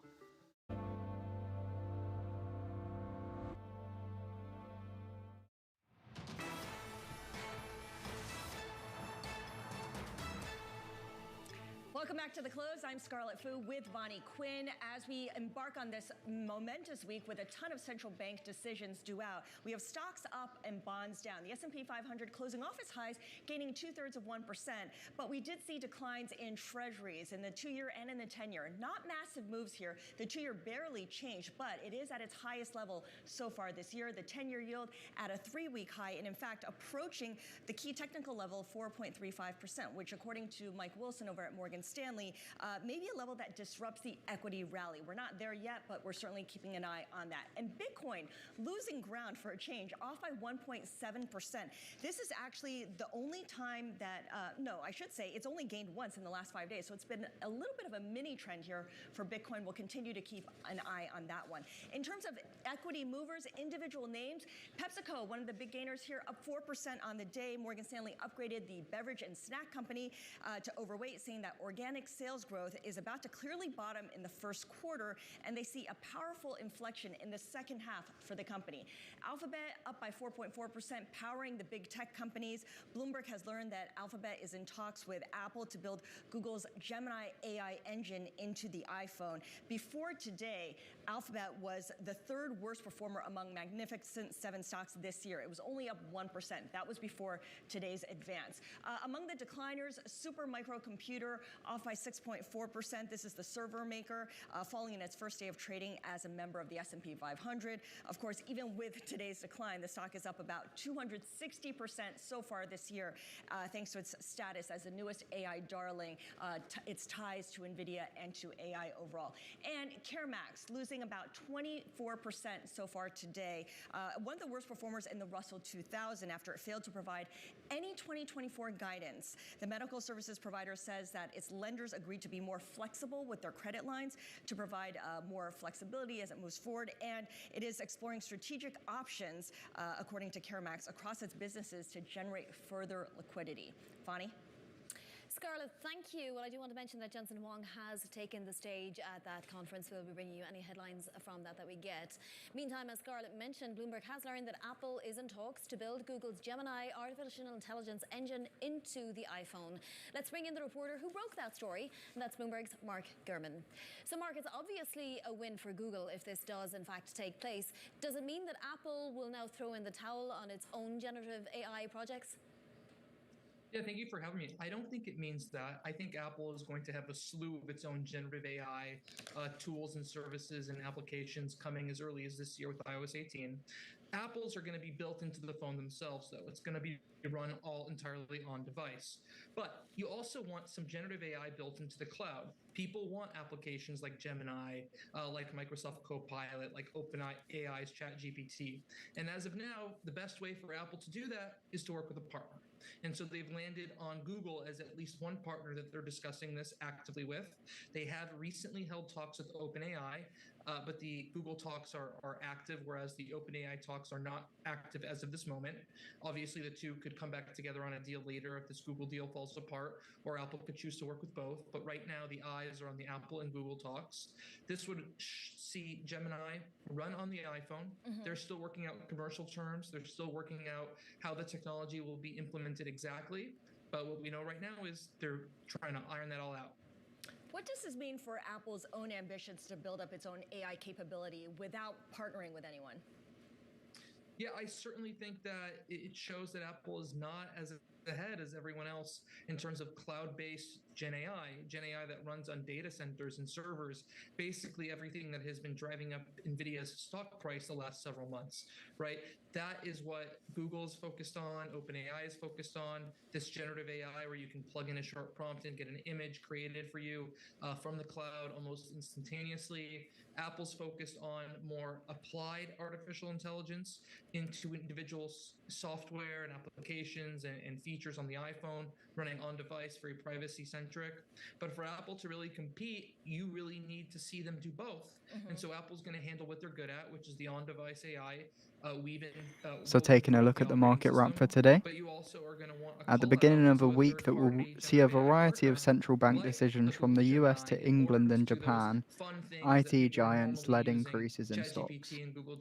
Following a recent decline, the market recovered, with mega caps leading the way. Absolutely. Mark Gurman, As it was revealed that much. Apple is in Great talks job to on the integrate scoop. Mark Google's Gurman, of Gemini course, covering Apple for artificial us, intelligence on this engine idea inside that the Apple is in iPhone, talks with Alphabet Alphabet surged. about incorporating NVIDIA, Gemini the darling of into AI, its iPhones. also gained Nothing's attention. set for sure, Many but saw its these yearly are conference pending as crucial to discussions. maintaining the Let's stick with AI stock's here because NVIDIA's explosive GTC conference rise. is currently underway. The With CEO central of banks NVIDIA, Jensen Huang, dictating delivering a policies for keynote about speech half of the to world kick off the economy, Wall festivities. Street is We want to get likewise some more bracing context itself about for this further from DA details on the Davidson, Federal senior tech Reserve's analyst Gil Loya. intention to Gil, loosen. this is something NVIDIA does This week regularly, but brings with people it are the paying largest attention in collection a of way global they never did 2024 before, and I think a lot of people rulings to outside far, the tech world, the tech including hardware rulings world, are paying on borrowing attention. costs for How 6 much of the 10 most of the traded commentary currencies. that Jensen Huang is going to The be S&P giving is really 500 going to reversed a focus on 3-day tech fall. and specs The of NASDAQ technology? 100 gained 1%, and the barometer of the Magnificent Seven tech megacaps increased twice as much. US 2-year rates remained near 2024 highs as hopes for Fed cutback eroded. The yen fluctuated following news that the Bank of Japan is planning to end its strategy of directing government bond yields, known as yield curve control. Ahead of the Fed decision, Japan will face a watershed moment in its history. The country is anticipated to abolish its negative interest rate regime, the world's last. Traders wagering on the result of BOJ's decision have increased their stakes in yen futures to the highest level since 2007. And why this technology is so important. Okay, good points. And Vani, for the record, there he is in his leather jacket. So Jensen Huang sticks to his wardrobe. Gil, who is Jensen Huang speaking to? I know he's speaking to developers, but broadly speaking, is he addressing policymakers? Is he addressing retail investors? Is he addressing potential customers? I'd probably start with that order. He's addressing customers. He wants other technology companies, other software companies to build more tools, to look at the architecture behind NVIDIA GPUs and the software and the packaging around it and build new exciting tools. First and foremost, those customers and their developers. But obviously, he understands that investors are very much focused on NVIDIA right now. No stock has done as well in recent memory, but not at this scale. He wants to make sure they get the answers they want, that they feel like the growth isn't going to stop this year. It's going to continue into next year and the year after that. And the only way that happens is if new solutions come to the market using his technology. Gil, you sound so congratulatory of NVIDIA, and yet, you know, you're one of just 7 analysts among 67 that has a neutral rating, and you're the 4th from the bottom in terms of price target. You think it's 20% overvalued here. Is that still the case? I have to live with a lot of cognitive dissonance these days. For as much as I appreciate the company and what it's doing, I feel like there's a mountain of evidence that they will not be this big of a company in a couple of years. They're big customers. They literally have a handful of customers that are the 2/3 of the spend on NVIDIA. And those customers are telling you that this year they're going to buy a lot more. This is going to be a great year for NVIDIA. But if you listen carefully, you also are hearing that that's probably not going to continue into 2025 and 2026. So I have to live with a world where I'm very excited about what they're doing this year and realizing that estimates for 2026 may be twice as high as where they end up being. Wow. Well, are your models telling you that NVIDIA is going to have to bring down its prices for licensing, or that other companies will step up and be active competitors? Well, so the essence of this is that their customers want to A, diversify, not just buy from NVIDIA, B, are building their own chips to do this, and C, developing a technology that will mean they don't need quite this much compute. Microsoft just came out with a research paper that said they think there's a new technology in generative AI called 1-bit LLMs that can do the same computation with 1/10 of the resources and 1/70th of the energy. Then it could work on CPUs, it could work on custom chips. So their customers are telling us that they don't want to be this reliant on NVIDIA medium and long term, even if they're buying a whole lot of GPUs this year. You know, during earnings season, a lot of tech companies were including in their earnings release whatever partnerships or whatever cooperation they had struck with NVIDIA. How do you, as an analyst, recommend that investors distinguish or make the distinction between fluff announcements and actual concrete beneficial partnerships? That's a very important point, is that these are not NVIDIA customers, at least not yet. These companies have been talking about cooperation with NVIDIA, just means they're looking at the technology and trying to understand how they use it, and then at some point renting GPU space from either Microsoft Azure or Amazon AWS. But they're not actually NVIDIA customers, at least not quite yet. And so you got to be really careful. There's a lot of partnership announcement. They just showed a whole video of these amazing applications, and they put Adobe's name and Amazon and Microsoft and other companies' names on the screen. But these are just companies developing generative AI applications. They're not necessarily all NVIDIA customers. Got it. Jay Davidson's Gil Luria, thank you so much for giving us your take here on NVIDIA's conference, developers conference right now. Let's actually listen in as the CEO, Jensen Huang, is speaking live. You multiply the two of them together, approximately 30, 40, so keep in mind 50 the NVIDIA CEO billion, is currently live now giving the keynote address. This is at the GTC conference from NVIDIA. A live video for this is now on the feed. So you have 30 billion quadrillion. A quadrillion is like a peta.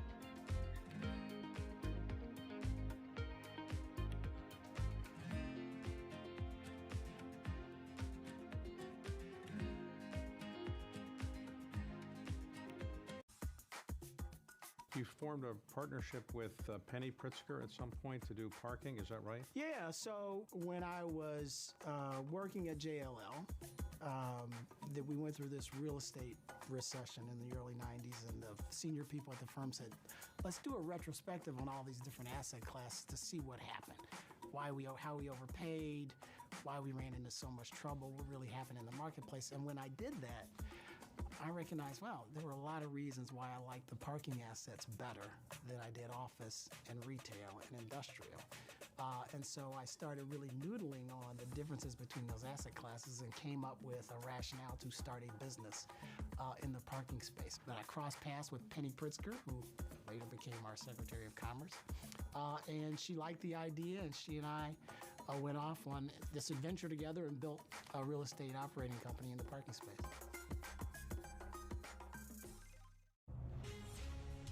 From the beating heart of global finance, economics, and politics, and wherever newsmakers are moving markets, Bloomberg brings you conversations that allow for deep discussions and important insights. How has that shaped your strategy for the bank? Is this a new normal? Is this like a catalyst? Do you think we're in a new phase for dividend policy overall? That's a great question. I'm Francine Lacroix, and this is The Pulse, every weekday only on Bloomberg. Wednesday, the Fed decides. They are scared stiff of getting this wrong. The markets are just primed for the big green light. Trust Bloomberg to bring you the fastest coverage and exclusive analysis, including Powell's press conference. We want to see more good data. We're still seeing sticky inflation. How dependable is the data? How long does it need to be good? 6, 7, 8 months? Tune in to Bloomberg Surveillance, the Fed decides, starting at 1:30 p.m. Eastern. Context changes everything.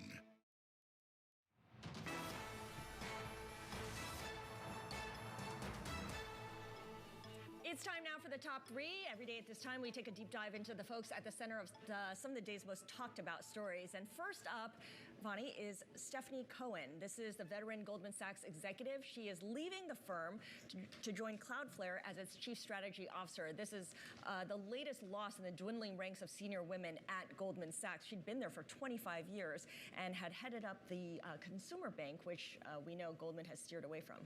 Yeah, I mean, it's going to be a fascinating job heading up Cloudflare, but I do want to point out that Lydia Moynihan in the Post did have something along the lines of the story about a year ago. She said that when Cohen went on leave, that it might be permanent, according to her sources, that she might actually be coming back. So, you know, there was something in the water. It looked like perhaps she needed a new challenge, or there wasn't enough happening with the consumer bank. Yeah, the pivot away from consumer banking, certainly not a good sign for her at the time. All right, who else are we watching? Well, I was watching Elon Musk, as you know, you can't help but watch these days every now and then.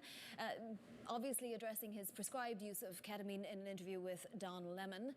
Let's have a listen. From a standpoint of Wall Street, what matters is execution. So from an investor standpoint, if there is something I'm taking, I should keep taking it. Really, I don't know. At what point do you draw the line with HIPAA laws and with, you know, the fiduciary duty to disclose exactly everything that's going on, you know, with you? I guess in this case, it is good for investors and shareholders and board members to know, you know, his use. And we obviously know that there had been reports that some shareholders and some investors were a little bit concerned about his drug use. Yeah, it's a really good point.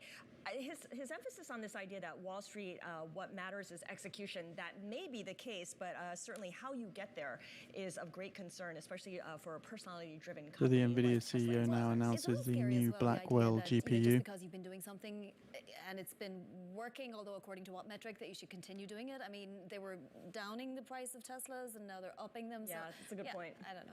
All right, the third person we're watching is Gary Gensler, because the SEC under Mr. Gensler is penalizing two money managers for what it says were bogus claims about their use of AI. And I suspect that this is going to be the first in many, many of these investigations. Yeah, exactly. I mean, you can just imagine he's, you know, dealt with Bitcoin and AI is his next frontier. I'm not sure, though. I mean, I think that he'll be dealing with Bitcoin as well, you know, for a little while. Yeah, Bitcoin and AI together. That'll be a twofer for Gary Gensler and the SEC. Coming up next, we're going to talk about SAIC with the CEO, Tony Towns-Whitley. This is The Close on Bloomberg.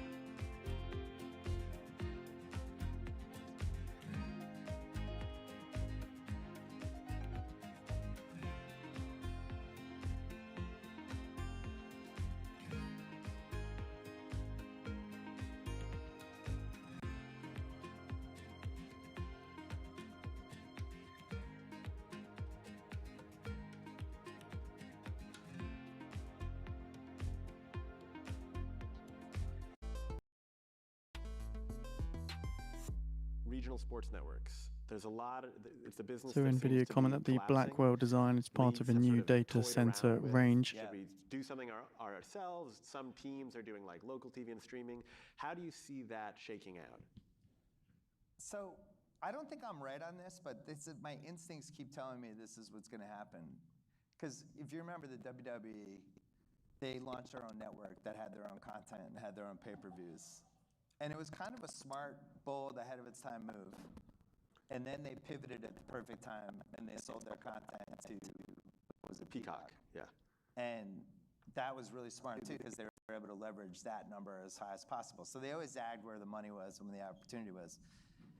I think the opportunity for the NBA with so NVIDIA expect Blackwell adoption by Amazon Web Services, Dell, Google, and Meta platforms as well. So we're announcing here new networking and AI server superchips. The real-time data aspect is going to be important. We're going to bring you expert analysis on that. Don't miss Bloomberg's interview with the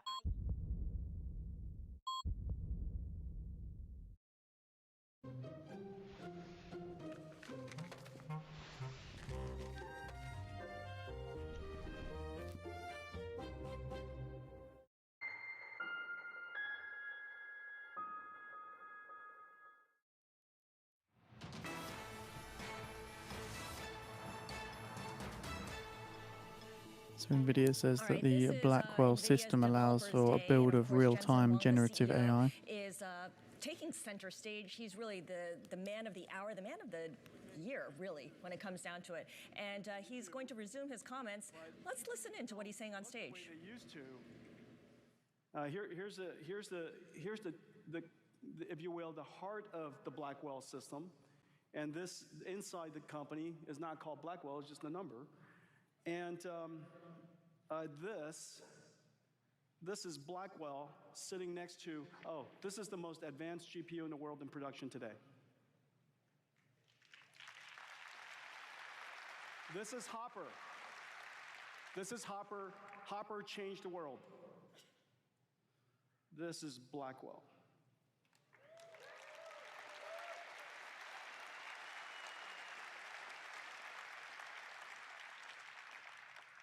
It's okay, Hopper.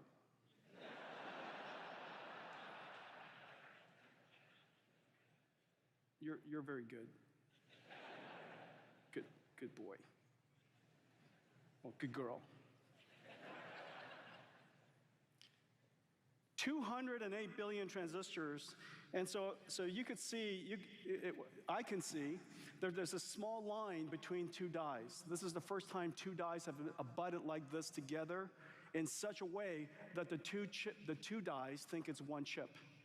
There's 10 terabytes of data between it, 10 terabytes per second, so that these two sides of the Blackwell chip have no clue which side they're on. There's no memory locality issues, no cache issues. It's just one giant chip. And so when we were told that Blackwell's ambitions were beyond the limits of physics, the engineer said, so what? And so this is what happened. And so this is the Blackwell chip, and it goes into two types of systems. The first one is form-fit-function compatible to Hopper. And so you slide on Hopper and you push in Blackwell. That's the reason why one of the challenges of ramping is going to be so efficient. There are installations of Hoppers all over the world, and they could be the same infrastructure, same design, the power, the electricity, the thermals, the software, identical, push it right back. And so this is a Hopper version for the current HGX configuration. And this is what the second Hopper looks like this. Now this is a prototype board, and Janine, could I just borrow? That is Jensen Huang, the CEO of NVIDIA, speaking there at the company's GTC conference in San Jose, talking about the new processor that they've just unveiled called Blackwell, which handles speeds faster than the current offerings that they have right now. And of course, these chips underpin AI, which is what's been driving NVIDIA excitement in NVIDIA shares over the last year. Let's stay with the tech space and talk a little bit about SAIC, because this is a company that just came out with results today. It's a Fortune 500 company and provides engineering, digital, and tech services to the U.S. defense and space agencies.